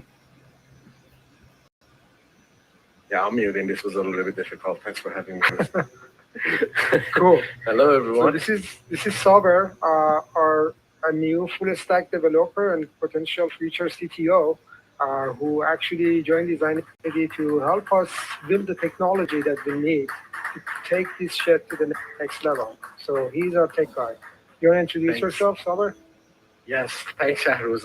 Yeah, my name is Saber, and I've been previously with Brave Software, working with greatest of Web3. I'm really excited about the NFT initiative that Designity is taking it. It's very smart. It's amazing. I've been personally created a privacy-first digital advertisement platform for the new web, and I'm looking forward into bringing the experience into Designity and all the goals and I would say all the goals and the values that Designity is looking after are amazing, and kind of not trying to be just yet another mainstream shop and being kind of differentiating in the market. It's a great thing to be part of. So I'm always looking forward to work with people that are smart and looking to change the market somehow. And Shahru is definitely one of those. And I'm glad that he kind of invited me over, and we had a talk, and this NFT thing is going to be huge for all of us, especially creators. I believe creators are creators generally, and then design creators specifically, will be the first wave of people who will start benefiting from the blockchain and decentralized ledgers, and hopefully the rest of the crowd will follow right after. Thanks, everyone. I will be on a Slack. Send me a message, let's discuss, and see how we can kind of move this street forward. I also have to mention that this guy does not exist on the internet. He does not have a Instagram, Facebook, LinkedIn, even WhatsApp. He's so serious about his privacy because this guy is a really dangerous hacker too. So just be careful around him. If you look at your eyes for 2 seconds, you could log into your Facebook or Instagram. And I know that for a fact. Yeah, I mean, privacy really matters to me. And I hope I can kind of educate a little bit more of that privacy security to everyone over here. I'm excited. And yeah, I mean, I think it matters. It's especially in the VR world, it's going to matter even more. And we'll get to the details of that later. You never know who is behind these characters, right? Exactly. Thank you. Thanks. Cool. So I think we have like someone no name, which could be, I guess, Jacob, right? Is that no name is Jacob? Yes, it sounds like Jacob has made it into the room by now. Jacob, if you can hear us, you want to unmute yourself and just give us a life sign?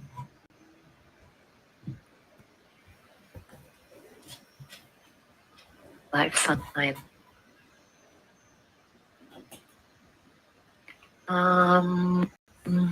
Jacob, are you here? Jacob! So this guy is actually joining us from Australia, and it's just so early for him, obviously. We had a little bit difficulty when it comes to like getting this planned based on the time difference. It's Australia and then West Coast and East Coast and so on. And this lady is sitting in Germany right now, which is like what 10 p.m. So yeah, it's crazy. So he's actually in our overflow room. So let me try to get him into the right room. Cool. Tuesday, did you want to say something?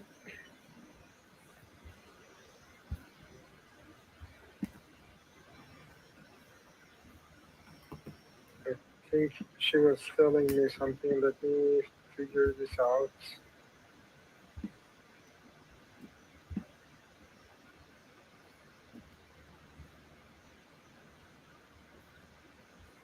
Jacob is here. Well, if that's not the best news ever. Yay, we have Jacob in here. Welcome, Jacob. Awesome. All right, guys, thank you for rejoining after the break. I now have the great pleasure of introducing to you our next guest speaker, who literally comes from the future because it's already Thursday for him versus for us it's still Wednesday. So thanks, Jacob, for getting up this early. We know you must have gotten up around 6 or earlier to join us here from Australia. So Jacob is a Forbes featured brand specialist, educator, coach, TEDx speaker, and community builder who has worked with big brands such as Disney, Nintendo, and Nike. He was named one of the top 100 influential designers by Design Weekly, and he will tell us today on how he created The Forest, a community to empower creatives to become independent Web3 and NFT professionals. A fun fact about him, he has visited over 88 countries to date, so I'm very curious to hear if our virtual world is going to be his 89th country. So with a big applause, please welcome with me today the founder of Just Creative, Jacob Cass. Jacob, please come to the stage.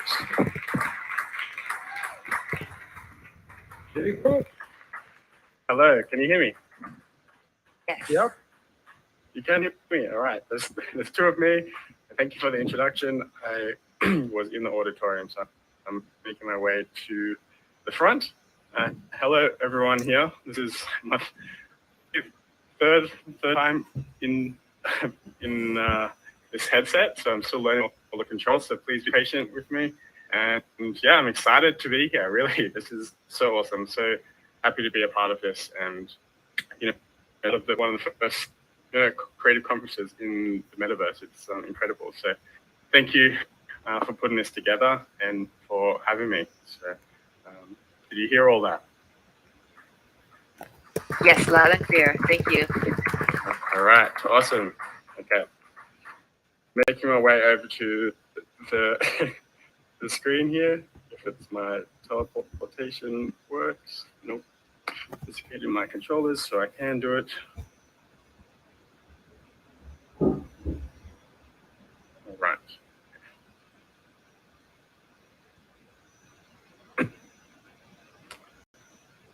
Okay. All right. So we can jump. Yep. Thank you for the next slide.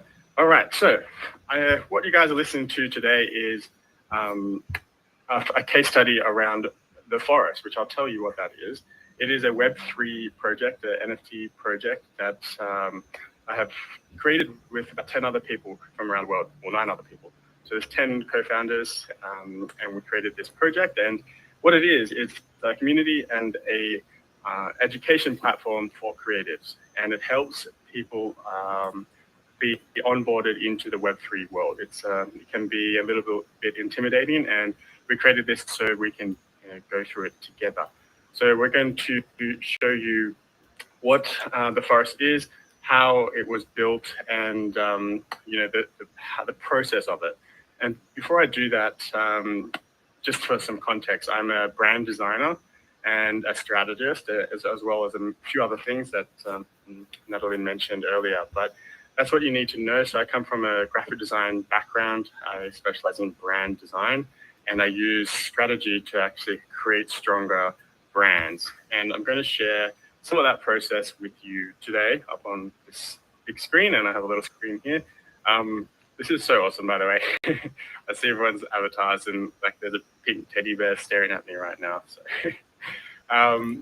yeah. So the Web3 world. So I'm not going to get into what that is. That you guys are here, so you have some understanding of it. But first off, before creating a brand, well, maybe before I do this, can I get a hands up? You know, who has a design background? All right, so we've got, you know, a good dozen, a couple of dancers, you know, a lot of people standing. Okay, well, this is a creative conference. There's a lot of designers here, so that's great. Even if you don't, no worries at all. This will be super interesting. So, okay, so what you're seeing up on the screen here is basically, well, we had 10 people join this company by our leader, Costas, who may or may not be here right now. If you are, give me a shout out. But Costas brought 10 people together, and these creatives, we all had different skills. However, we didn't know how to run a company together. So what you're seeing up on this page here is basically some workshops that we held to bring everyone together, help people. You can probably go to the next slide. I think it's a little bit more zoomed, but basically gave each person a role. You know, I was designer and marketing and so forth. And is this Natalie, is this the new slides, or is this the original ones that you sent? Those are the original ones. Either way, I didn't no get worries. any new Okay. ones. I'm so sorry. Oh, good. Okay, I'll work with this. It's just some of the text is be a little bit small. Okay, so we'll work with this. All right, so there's 10 slides instead of 25. So, okay, so yeah, the strategy stuff, we brought 10 people together. We defined marketing, brand, community, and there's a lot to an NFT project. So what we did based on that strategy is we created a messaging system. And I wish you could see, I don't know how much you can see here, but basically the high level goal is, let me see if I can see it. It's not too good. Is there anything on the next slide a little bit bigger or not? Oh, yeah, perfect. Okay. Perfect. Thank you. Yeah, high level goal to raise the quality of creatives across the world. Our vision with 10 people was to create a world filled with thriving Web3 creators, creating positive change. So this vision was what we were working towards. And to achieve that vision, we want to empower creatives with the knowledge, connections, and tools required to become thriving independent Web3 professionals. And we believe that quality education, connection, and sense of adventure, which I'm sure all of you guys here do have, are paramount for Web3 economic success. So these are some pretty lofty visions. We are in our infinite infancy with all of this. So we did want to, pave the way. And throughout that experience, we did learn a lot. We launched our first cohort. It's an educational course. There's about 13 workshops that help onboard people into this world. I'll get into that. So we brought in, I'm encapsulating about 6 months of work into, 20 minutes. So please, and there will be holes, but I want to give you an overview of, this project and, how it all fits together with Web3, NFTs, and brand. That's the purpose of all of this. So the values, community, adventure, realness. Adventure is really paramount, right? This is the unknown. We don't know where we're going with it really. With some cool things, but if you have the spirit that to really dare to soar, which is our tagline, which will make more sense in a moment, you can really create some awesome things and create some positive change in this world. So adventure, community, and realness. There's some of our values. Community is everything. You would have heard that, and it's so true, right? You're building this together, and you learn from one another. And realness, right? We are all fully doxxed. But I know someone before this was just about privacy and whatnot. But yeah, I'm pretty much out there with everything. I have been since 2007. So there's a lot of things about me online, and a very unprivate person, which probably there's some pros and cons of that, obviously. Anyway, the value of realness is that we're fully doxed and that we are real, authentic people that want to help.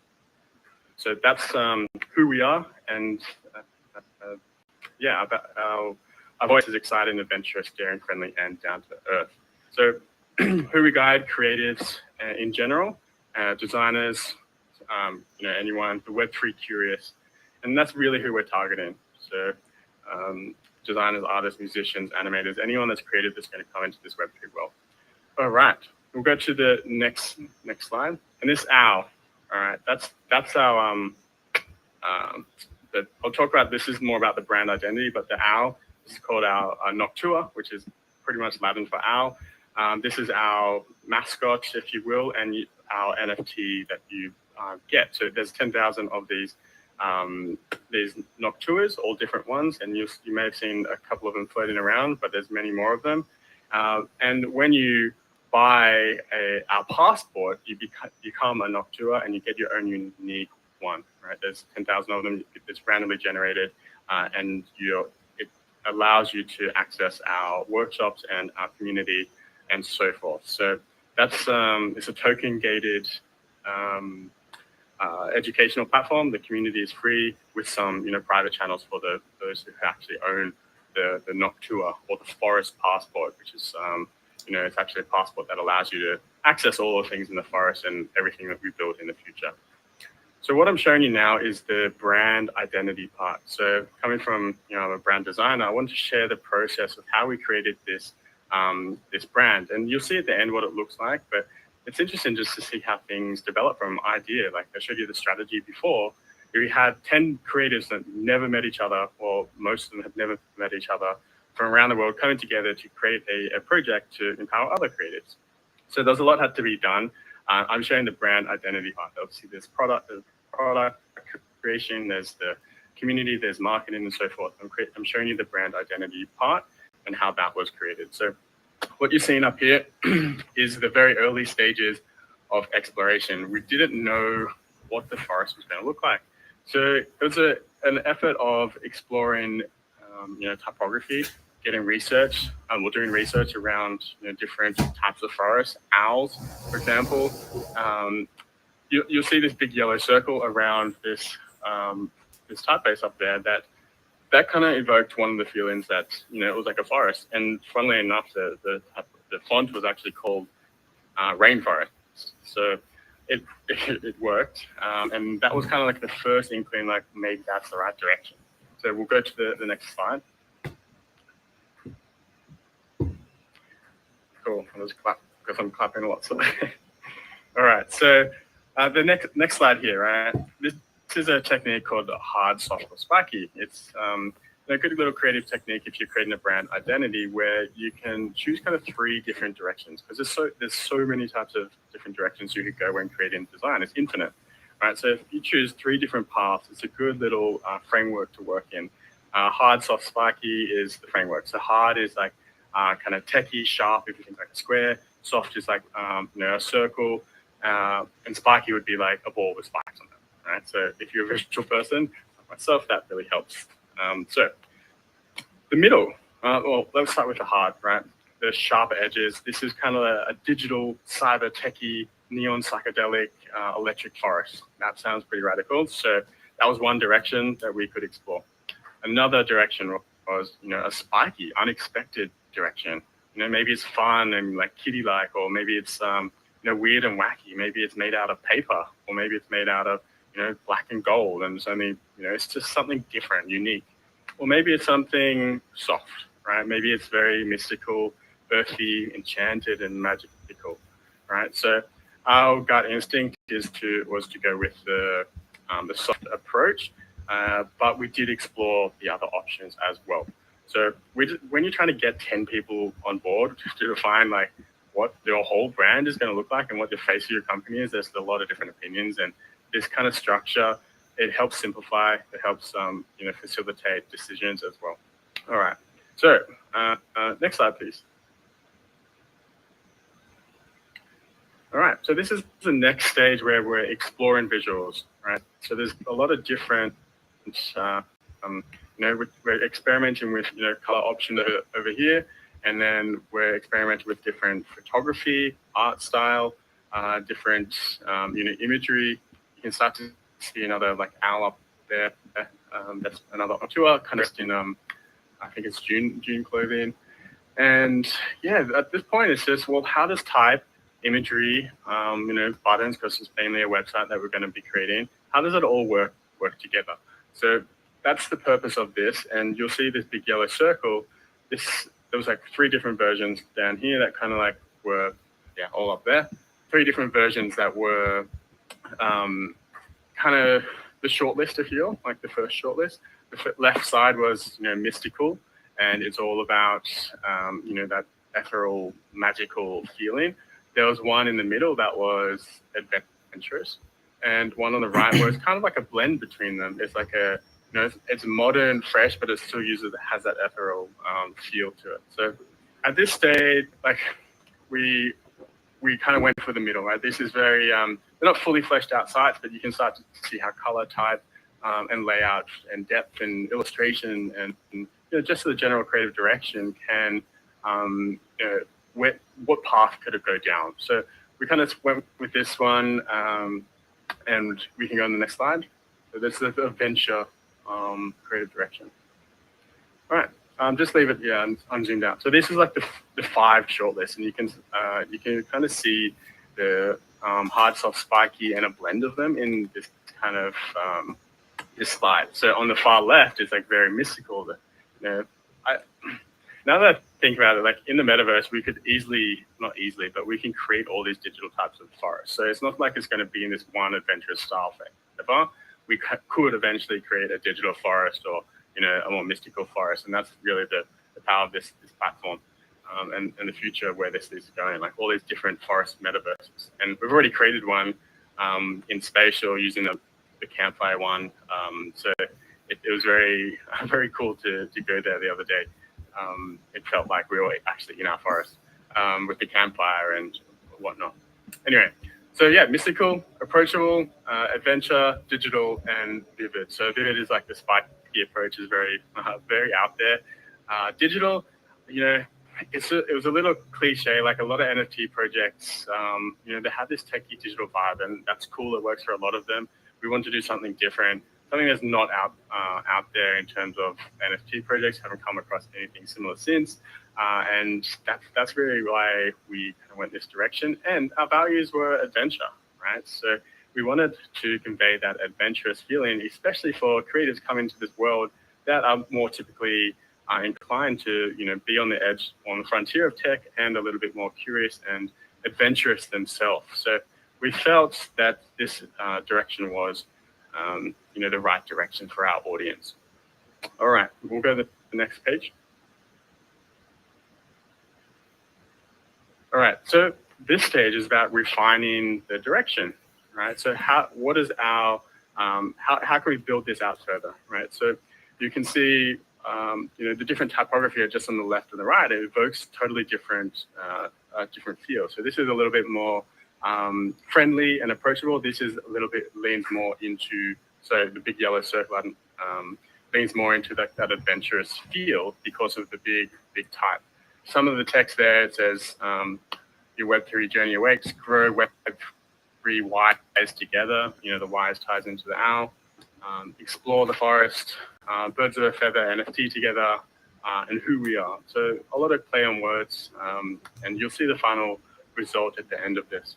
On the right-hand side, you'll see social media mock-ups just to see, well, how does this work in the digital landscape in terms of social media and the message? How do we have a clear message, a little bit of fun? That was part of our some of our values, being real and, conveying that forest feel and our nocturnes. We're the guardians of the forest. So there's a big story element to this, which is a really big part of Web3 projects and NFT projects is the story behind it.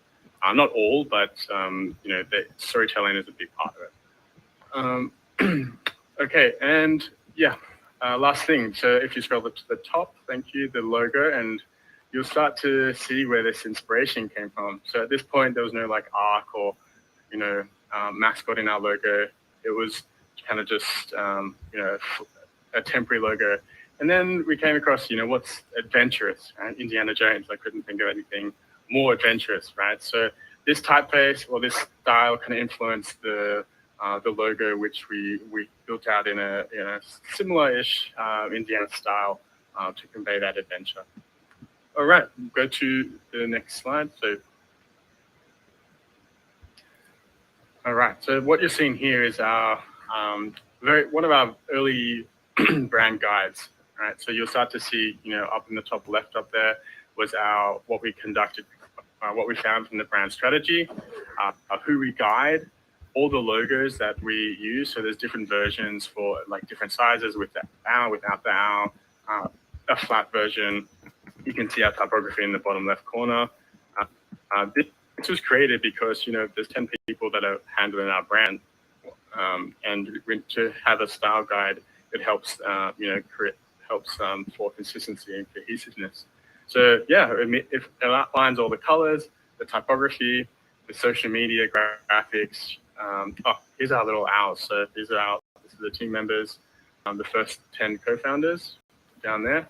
If you could guess which one I am, and the pink one. So my brand is all pink. And yeah, there's merch on the right-hand side. You can see a little bit. I didn't see that, but it's all zoomed up. Different colors that people can use. All right, so that's the style guide, the brand guide. We can zoom out. Maybe the next slide.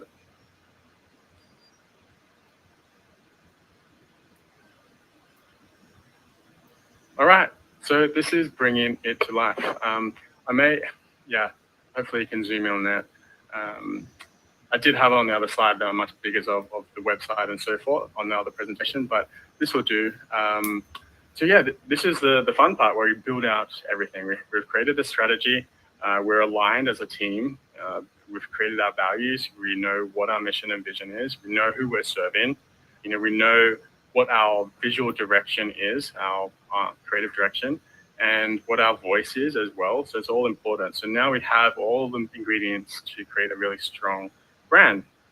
And what you're seeing here is a bunch of the touch points for the forest.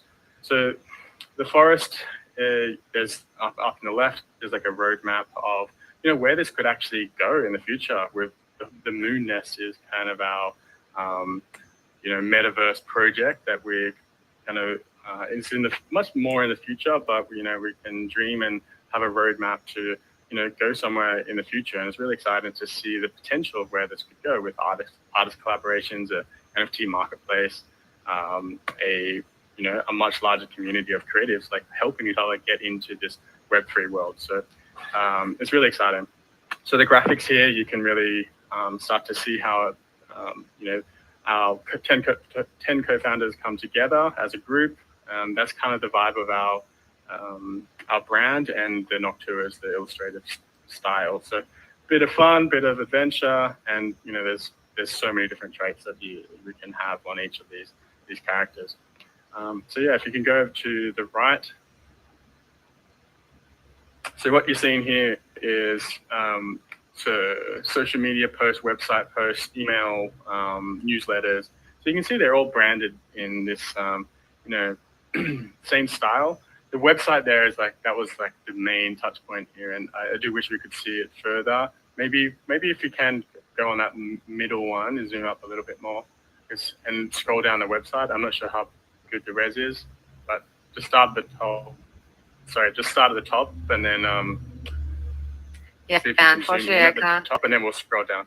Okay. I can't make it. No worries. Can you pull up websites, or is it? Let me try. What's the URL? It's okay. If it's going to be changed, it's okay. So the URL. Okay, let's do it. So it's the fo.rest. So the forest. The THEFO.rest.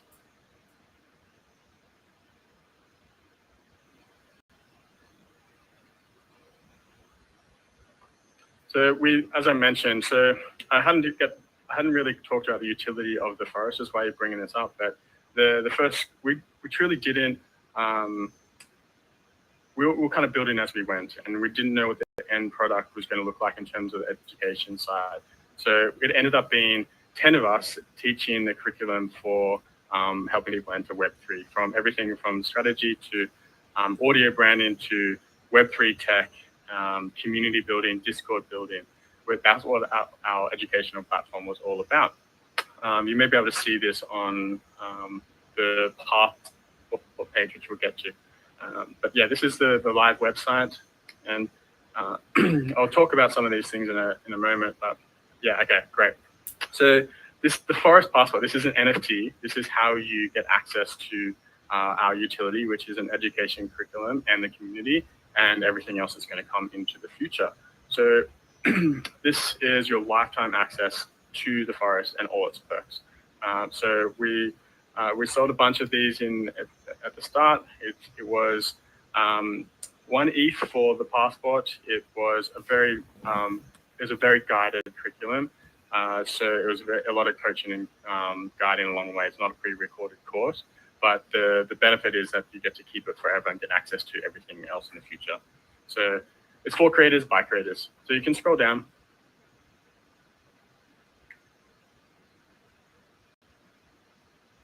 Yeah, okay, so we can leave it on that. Kind of explains what I was mentioning. Yeah, the exclusive card. You can keep going down.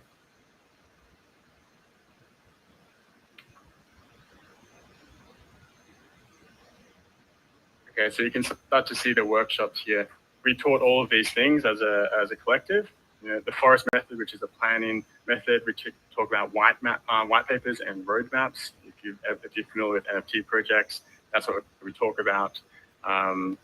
How to create a white map, a white paper and a roadmap. We talk about brand strategy, which is like I did a 2-hour workshop on brand strategy and identity to help people facilitate it themselves. So a much more in-depth version of what I've shown you here. So each of these workshops, there's one person teaching each one different creative, and that's what they specialize in. So the forest method, planning, and the white paper and a roadmap is one. Brand strategy, identity, project management, Discord and community building, which is huge part of Web3.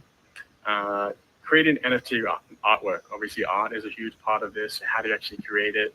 How do you go about sending your message out there? How do you market what you've built? And how do you actually build this, Web3 technology? And how do you launch it? How do you get someone, how do you get people to buy an 1 ETH ticket into your world? So this is a really unique curriculum that pretty much guides you through the whole thing, right? It's a lot to take on to learn all at once. So this will give you all the understanding that you need to actually, build in Web3. All right, we can keep going down. There's bonus workshops as well. So defining your cause, audio branding, video creation, and competitive analysis. So in cohort 2, we're going to be, we've got feedback from each of the workshops, what was most useful, and we're going to improve it even further for the next cohort. All right, we can keep going down. Just extra benefits, I'm not going to go through all of them. You get lifetime access. So, you can access the forest for free. We have the community there. We're very, very helpful and, real hoots, I should say. The forest passport, you can see what you get as part of it. And you scroll down further. Yep, we have guides on how to do it, and I heard some people had wallets set up, which is awesome to hear some. And if you haven't, it's fairly simple to set up. It's your first entry into the Web3 world. You may need to get some crypto as well. It's not as scary as it sounds. Once you've done it once, it's relatively easy to do, especially for tech people who are here today. All right, so these are some of the traits of the character, and yeah, you can keep going down. Yep. The minting is closed for now, but we will be open in the future.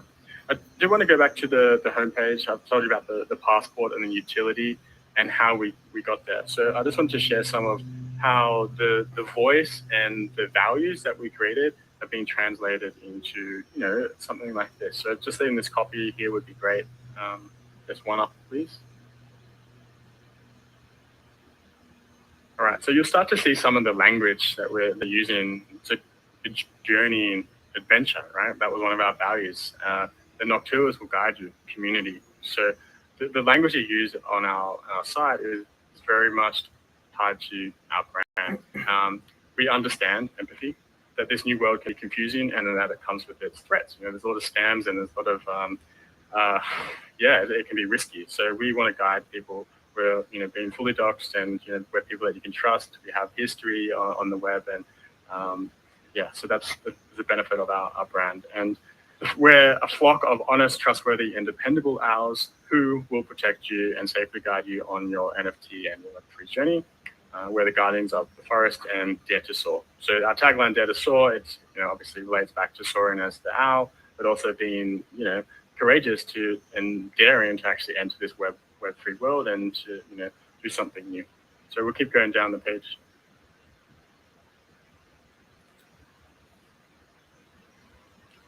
Yeah, so just plays on words, right? Education was our number one offering, a utility. We take your education to new heights. Navigate Web3 with confidence. Fly the skies together, right? That togetherness is really, really important, that community. So we want to do this together. And I can tell you that is the best thing, and that's why I'm still here, 6 months later, building this thing that, in hindsight, with the time investment, it's not profitable by any means, but we're building the foundation, we're learning, and that's what's important, and that we're doing it together.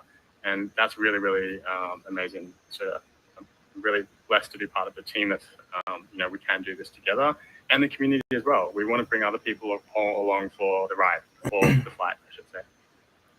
All right, world-class education delivered by expert facilitators. Earn your freedom, right? What do you get from all of this?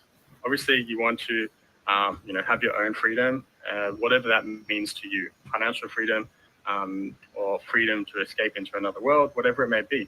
But we want to help monetize your content and your art as well as creative in this new world. So I think that's it. So keep going down. So this was our roadmap, flight path.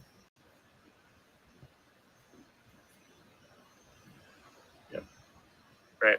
Oh, and so we can keep going. What I didn't mention that every passport sold, it helps plant a tree. So we've already planted, I believe, about 150 trees based on people that have bought our NFT, which is awesome. So we're replanting the forest. So this is really, really, really interesting where the physical world and the digital world intersect, and we can actually help offset some of this, the bad things going on with the environment and Bitcoin and all of that. And I know it's getting improved better, and it's a very important part of this.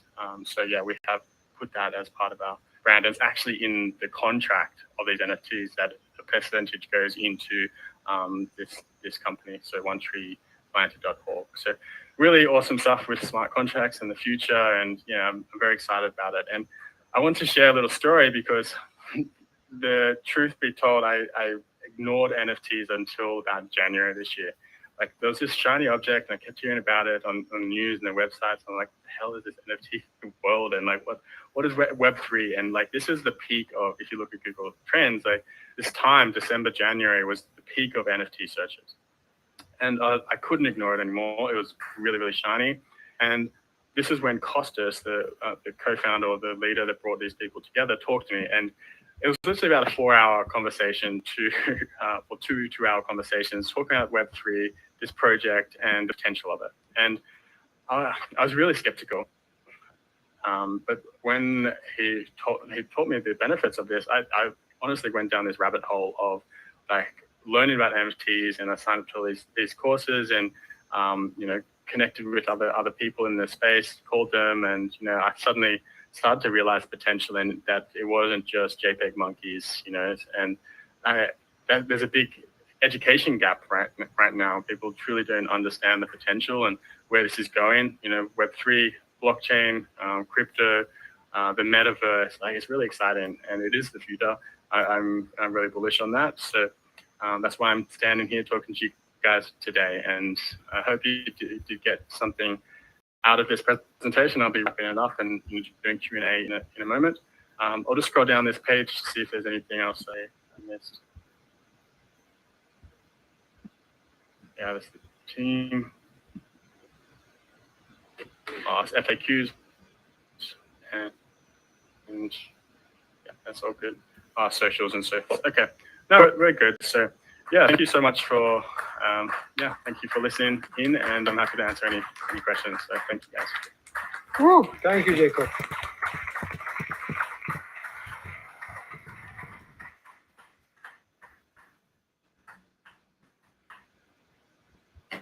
Thank you so much, Jacob. This was absolutely amazing. And thank you for joining us in VR today. We know that it's super cool, but it also has quite a learning curve of entering a room and moving around. And I know we were playing around with it, and you got really excited. So that was one of my favorite things in the preparation of getting this conference together, was just interacting with speakers before. So it was really fun.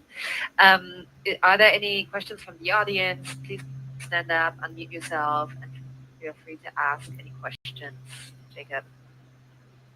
I actually have a question for you, Jacob. This was something that we discussed about 2 weeks ago internally at Designity. There was some conversation around using basically AI and these image generative softwares, and there was some concern around if those type of softwares are basically replacing graphic designers. And I know that for these two projects that you did, you basically use one of those image generative softwares in order to create thousands of NFTs for this project. Can you tell us a little bit, how was your experience using it? How did it help you? And do you think something like that is going to replace graphic designers in the future? I don't think we'll ever be replaced as humans. I think we bring our own minds to it, and that's something that's not going to ever be replicated. We all have creative minds, and we all work in different ways. So I don't believe at any point in the future that's going to happen.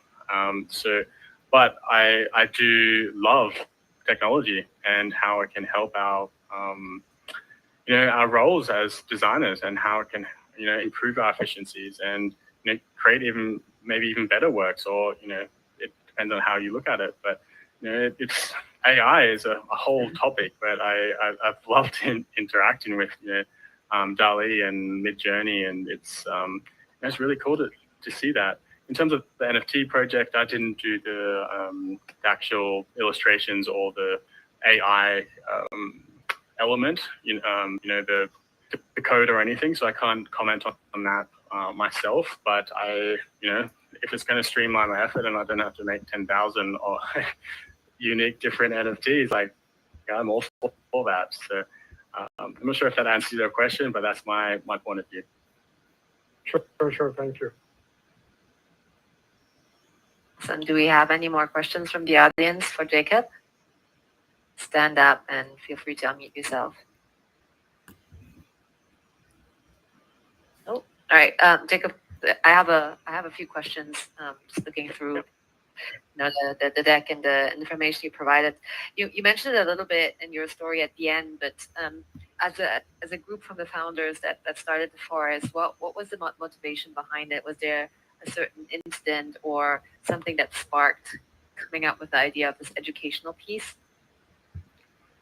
Yes, the Costas was the one that grouped these 10 creatives together, and he didn't bring all of them, but he had the first few, and the few came from elsewhere. What you spoke to one person, they had someone else that would really benefit the project and so forth. So it was kind of like a connected experience of who kind of joined. But the biggest tipping point for me was talking to Costas about NFTs and Web3 and what that actually meant. And he had an idea of creating a project to help people get into this world. And as I'm an educator myself, my focus is on creatives. It really resonated with me. So I love empowering other creators and to do what they love, so they can be free to do what they love. And that's a really big part of my purpose, is to help creators and entrepreneurs get do what they love. So I was just totally aligned with it. And, it's been a bit of a journey since we started back in January. And, things have ebbed and flowed, and there's been ups and downs, of course, like in any company. But that was definitely the tipping point, just speaking to Costas. And then I went down a rabbit hole myself. I took courses and spoke to different people, as I mentioned. And that's really when everything came together. I bought crypto, which has crashed, obviously. Bought a lot of crypto and Bitcoin, but I'm pretty bullish that's going to go back up after the winter. And yeah, I'm all for it. Awesome. And can you, so I think, the thought of having 10 creators all work together without, because at Designity, we always work with a client. So there's always somebody that at the end gets to make the decision. But working with just, a group of creatives, how do you arrive at a decision? Do you have like a decision-making process or a way to democratize, which direction to go to? Because as you mentioned, there's just endless ways and concepts and ideas that you can pursue. Yeah, absolutely. There's so many. So our original idea was to create a DAO, and we laid the foundation for that. I wouldn't say we're there yet, but the idea and the thought is there, and we keep things pretty flat in terms of decision making. We run things on Discord, and we have a proposal channel that we all have to vote on. If you don't vote in 48 hours, then your vote doesn't count. So we make decisions together. Even right at the beginning when we didn't know what we were building, we weren't aligned. We had 10 people in this Miro board, which is a collaborative whiteboard environment, and we had 10 people with their cursors and typing notes and everything. We had to get everyone on board and get aligned, and that's really the power. And I specialize in brand, and I ran that workshop to help people get aligned. Right? What are we building here? What are our values? Who are we doing this for? What makes us different? What's our secret sauce? So that sort of alignment is so powerful for teams, so that you can all get behind it. You have a common vision, you have a common purpose, and you know what you're building. Right? So that is so important. So if you take anything away from this, like you're going to build something with a team, and that purpose is so powerful. And how you talk about it as well, your messaging. So as an example, I'm not going a bit over on this, but as an example, right, we had 10 people there, but we couldn't talk about what we were building, and you needed to be able to say what you're building in like one sentence. So we put all these post-it notes up on the wall, like, what are we? What is the forest? Every single person had a different answer. So we had to figure out what are the common threads here, what is what are we most aligned on? And then we actually ranked them. So what came out of it was we're an educational platform and we're a community. And third, we will eventually be a marketplace. So when we're talking about it, we're an educational platform and a community. But before that workshop, we weather the forest, and that means nothing. So we had to describe what we were, get people aligned, and that's really powerful. So yeah, that sounds super interesting. What from a brand specialist perspective, having gone through this process for the forest, what would you say is the one brand finding activity that you think is underrated or that people often skip that really shouldn't be skipped? So that whole section, which the strategy part, I did have more slides that kind of zoomed in a little bit more on that, but basically getting people aligned. That's in the simplest way to talk about is the alignment, and there's a couple of aspects. So I won't go into all of them, but it's basically the foundation of your brand, purpose, vision, mission, your core values, your philosophy with your business, and there's positioning, which looks at the category, the customer, and what makes you different, right? So they're pretty big things to answer. And all of those things I mentioned is what people miss. They don't understand the position. They don't have a solid foundation. They just jump straight to an identity, right? I need a logo and a website, and they've missed the point, right? They're just actually creating, art more or less, and going off a bit of intuition, which intuition gets you so far, but you create a much stronger brand if you know all of that foundation and your position, because it's going to help inform your brand's personality, your brand's persona, your voice, your identity, and all the touch points to come after that as well. So once you have all that, it's much easier to create more touch points, and you're going to need more touch points, newsletters and social media, and even a metaverse. and it all informs. So to answer your question, it's strategy and positioning. Awesome. I think you speak out of a lot of our creative and creative directors' hearts right here. We oftentimes get asked to create, a brand identity and then end up creating logos and colors and fonts because it's so hard to educate people on the value of the real brand building. Don't get me wrong, I did that my for last years, question. so I did that for years, just like intuition, like logos and identity, and I thought I knew what I was doing, but then you get into the strategy world and you realize there's just so much more to it, and it's like NFTs and Web3. Like I went down that strategy hole a few years ago, and it's like it just is mind blowing because you thought you knew it, and then you just open up to a whole new world, and it's the same thing here. Yeah, awesome. I have two more questions. If there's anyone from the audience as well that has any questions, please do feel free to get up and unmute yourself. So one thing I noticed on just your resume and something that you just picked up a little bit on is you used to work for like these big brands in your past, and now mentioned that you are focusing more on the smaller business side.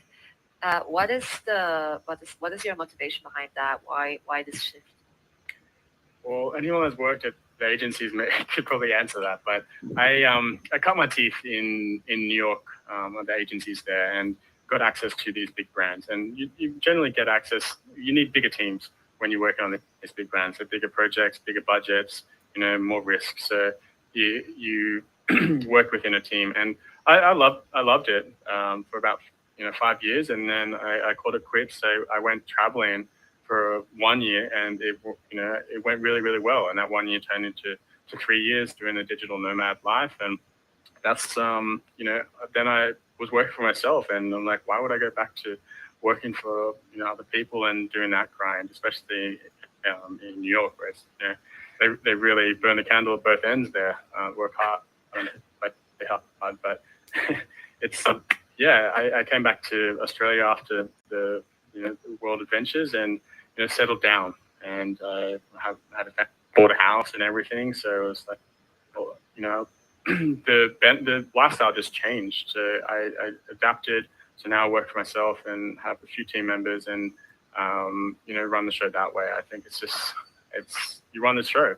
I think that's the biggest benefit, and freedom is a huge part of my values. And being an adventurous digital nomad in the past, like I love that sort of freedom, and working for yourself allows that. So that's really why I changed.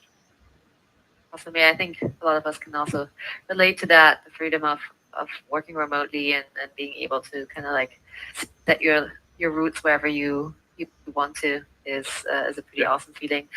My last question before we close for the day, what does success look like for the forest? What's your 10, 20 years? What's the ultimate goal that you're working towards, or the rising star? Yeah, that's a great question. So we calculating right now. So we had 10 people before, and some members have got new jobs and are moving on. So we're adapting to those changes and reducing the founder members from 10 to maybe a handful. I'm not sure of the numbers yet, and we're going to recalibrate on what that means for the forest in terms of the education curriculum and how people access the forest, and also the future as well. So we're planning, but this is a new technology and it's moving fast. So it's hard to say what 5 years is going to be like. But we did go through this exercise of the moon nest I mentioned before, like the forest or the campfire in the metaverse, artist collaborations and NFT marketplace. So there's a lot of big ideas here, but they all take time. And marketing is a huge part of this. And running a successful community, that's a challenge. And project management. So we have a few holes that we're trying to fill right now: project management, community, and marketing. So we're going to be working on that. But in general, the forest is there to educate, and the community is a huge part of it. So we want to take people on the ride together. And we hope that people dare to soar. That's really the future for us.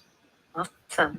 Well, we should maybe get a virtual coffee at some point and talk about collaboration, because I think the Forest mission and Designity's mission very much aligns in empowering creators to be successful in their creative career. Wonderful. Well, thank you so much, Jacob. This was truly inspiring, and thank you so much again for joining us this early in the future on a Thursday. Thank you, guys. Thank you. Appreciate it. Thank you. So just before you leave, just wanted to also thank you, Jacob, for joining. I actually met Jacob about 8-9 years ago in New York through an event, and I was always jealous of him. He was a really great, talented brand strategist person, and as mentioned earlier, as a Saki designer, I was really jealous of this guy, but he's very talented, and I'm very humbled and glad that you came today and shared your time with us. And by the way, I'm also one of the holders of Forest. I really do think that's valuable and something. So I'm a proud holder of the First Class holder as well. So thanks again, Jacob, for your time. Thank you, mate. Thank you so much for inviting me here. It's so exciting. So exciting just to see your avatars here in this virtual world. I love it, and it's really awesome. So thank you, Suru, and it's great to be here. So and today, thank you for being part of the Forest, man. Of course. Yeah, I mean, we definitely have to collaborate, as Natalie said, in some of the NFT projects that we do. So totally different conversation, but I can't wait for that already. Right. So the day hasn't been done, guys. Now it's time to actually take a trip to the actual gallery slash virtual slash, I don't know, whatever I should call it really, but now it's time to jump into the other space that Natalie and Oscar and Sean and some other people I know, they spend days on it to create it, to decorate it, to put it together for us to just go there and have fun and experiment. We have a bar, so you could have virtual cocktails. I would suggest a margarita. And we have photo booths and some other cool things that you're all about to experience. With that being said, Natalie, you want to tell them how to get there? Yes.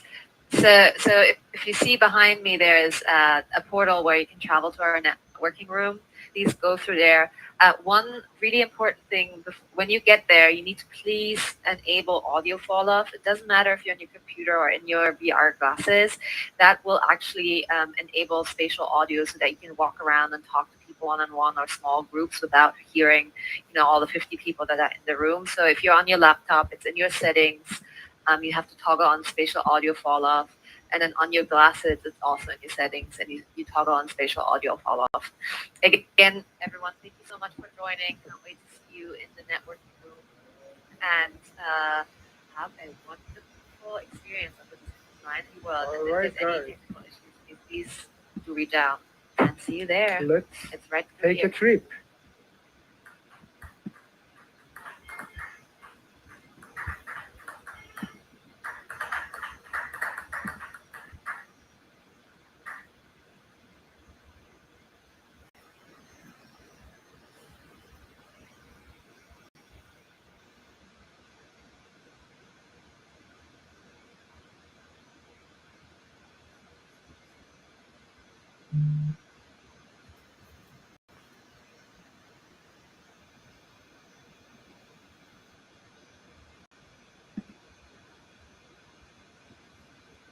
Right the there. future, guys. Just one important announcement that I have to let you guys know. We are doing some construction on the other side of the room, as you can see. Don't get there. It's dangerous. You're going to hurt yourself. It's serious. There's problems there. So if you go there, you're going to get stuck and you're not going to be able to come back. So that's why we put those fences there. They're not a joke. So hopefully we're going to get the required permission next week and finish the construction over there. We needed a bouncer for the section, actually. This is so cool, guys. A dinosaur. Wow. What's up, Edgar? Who's free spirit? Good job, man. How do you enable the audio? Like, with a weird position right now because my headset was power. I just realized it has, so I have to get it charged all the time. What happened?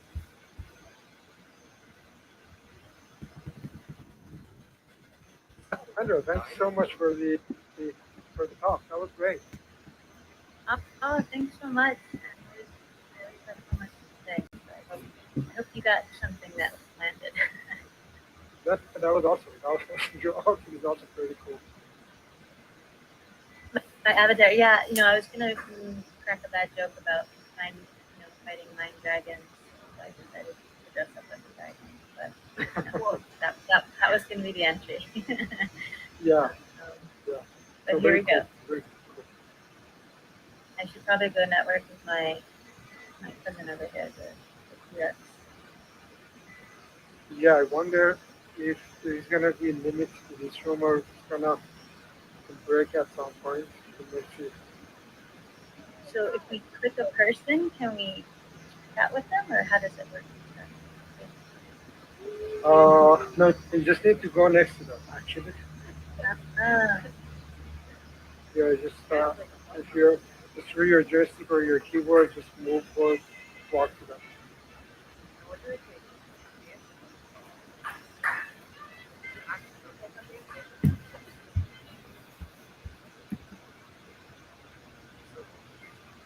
Yeah, they're all over the place. I noticed that in the auditorium. I was like, what I is was George wondering doing the over same there? thing.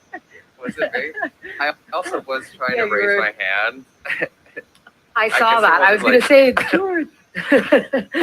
Yeah. You would raise one and then the other one would like wrap around your torso. It's like, okay, maybe that was intentional. Yeah.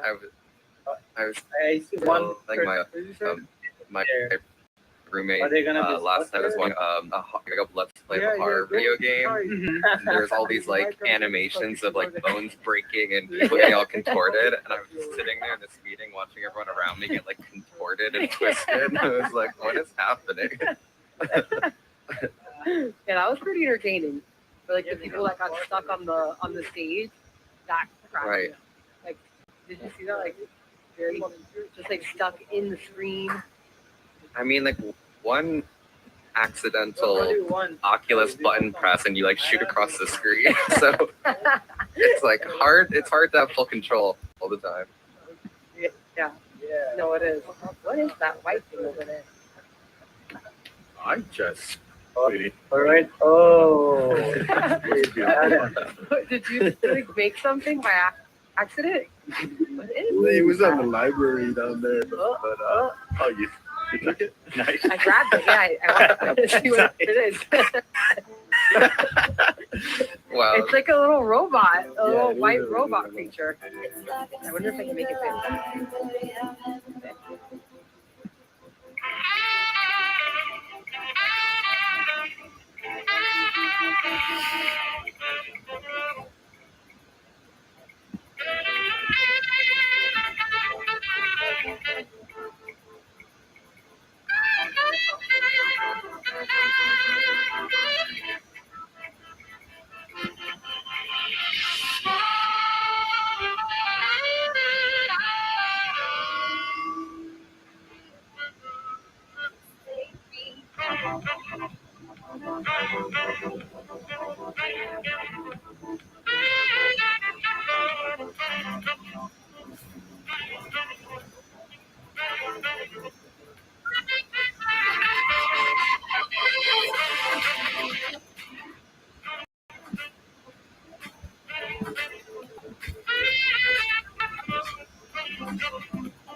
So it would actually do the same thing. No, I think you have to do it, Steven.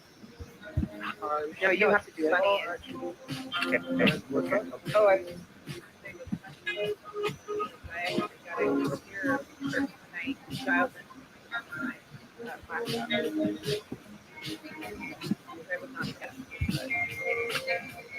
I didn't take a picture, but I got a picture in my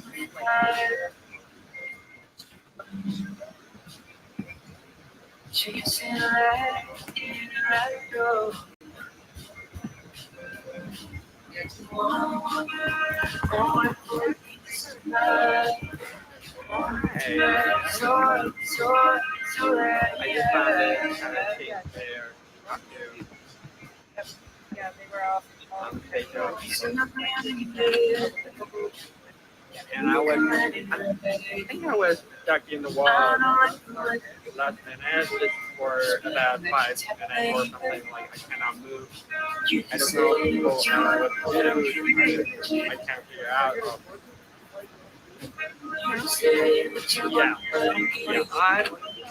I get up. Yeah, I get up.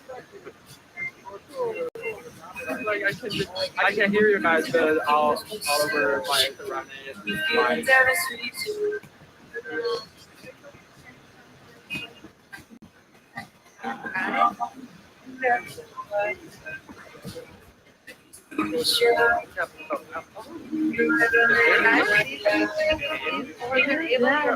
can make one for yourself too.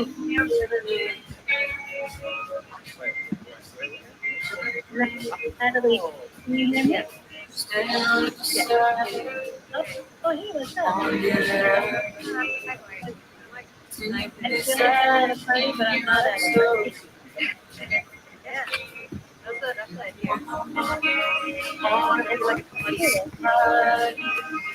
It's like I send the grouping audio thing. Is that the right setting?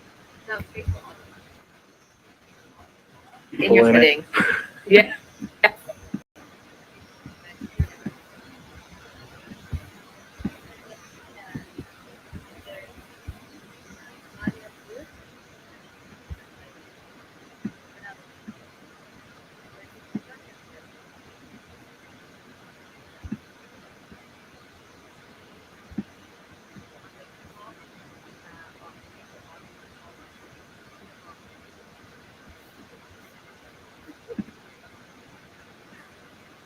So weird. yeah, I mean, on the three dots at the bottom, it says audio grouping tools, and then you can join audio. Natalie, it doesn't show up anymore somehow. I'm not sure why. Whoa. Whoa, guys. Yes. That is serious. Wow, That's I love awesome. this. This should be the first toggle in settings based on audio toggle. That's awesome. So that's cool. Yeah, that's really good. On the other. Oh, it's right there. I see it hovering. I see two hovering. Guys, we're making a mess. Magic. I wonder what that does. George, your arms are so weird. Are they? And so like they're like stuck inside your chest. Yours being just as crazy. You can't even talk. Looks like Zelda. I grabbed the cat. Dang.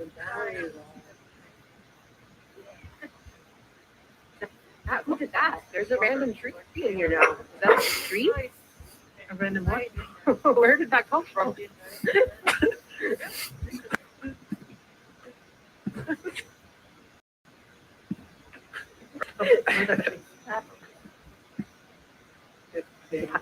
Hi, there's an airplane.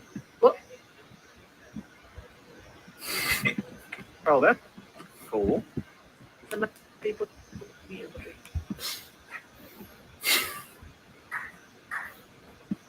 What's the matter with the money? I was just in the tree. That was really trippy. Well, there's I feel like there's like a horror movie and a horror story in that statement. Why?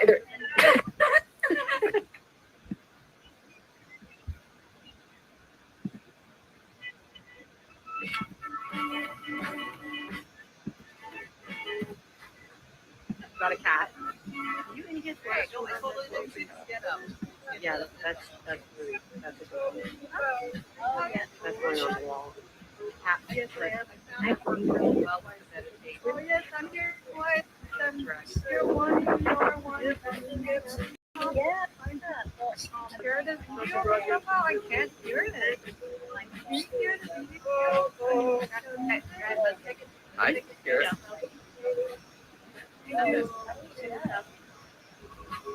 How'd you put a frame on yours? There's a button, like when you hold it, it shows up as an option. Wait. You literally. There you go.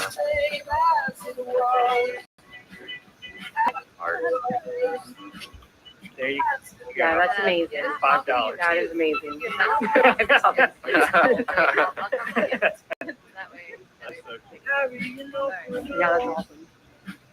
There's just like a lot of random stuff lying around. I love it. We got a cat. I don't know what that is. A lunchbox? Just okay. Arms up, guys. Arms up.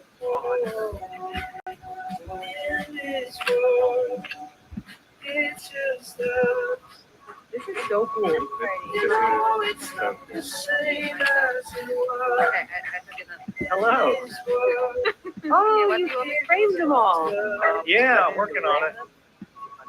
These obviously are never leaving. No. They're framed. It's a gallery wall. It's like a Pinterest gallery wall now. Be an extra. Yeah.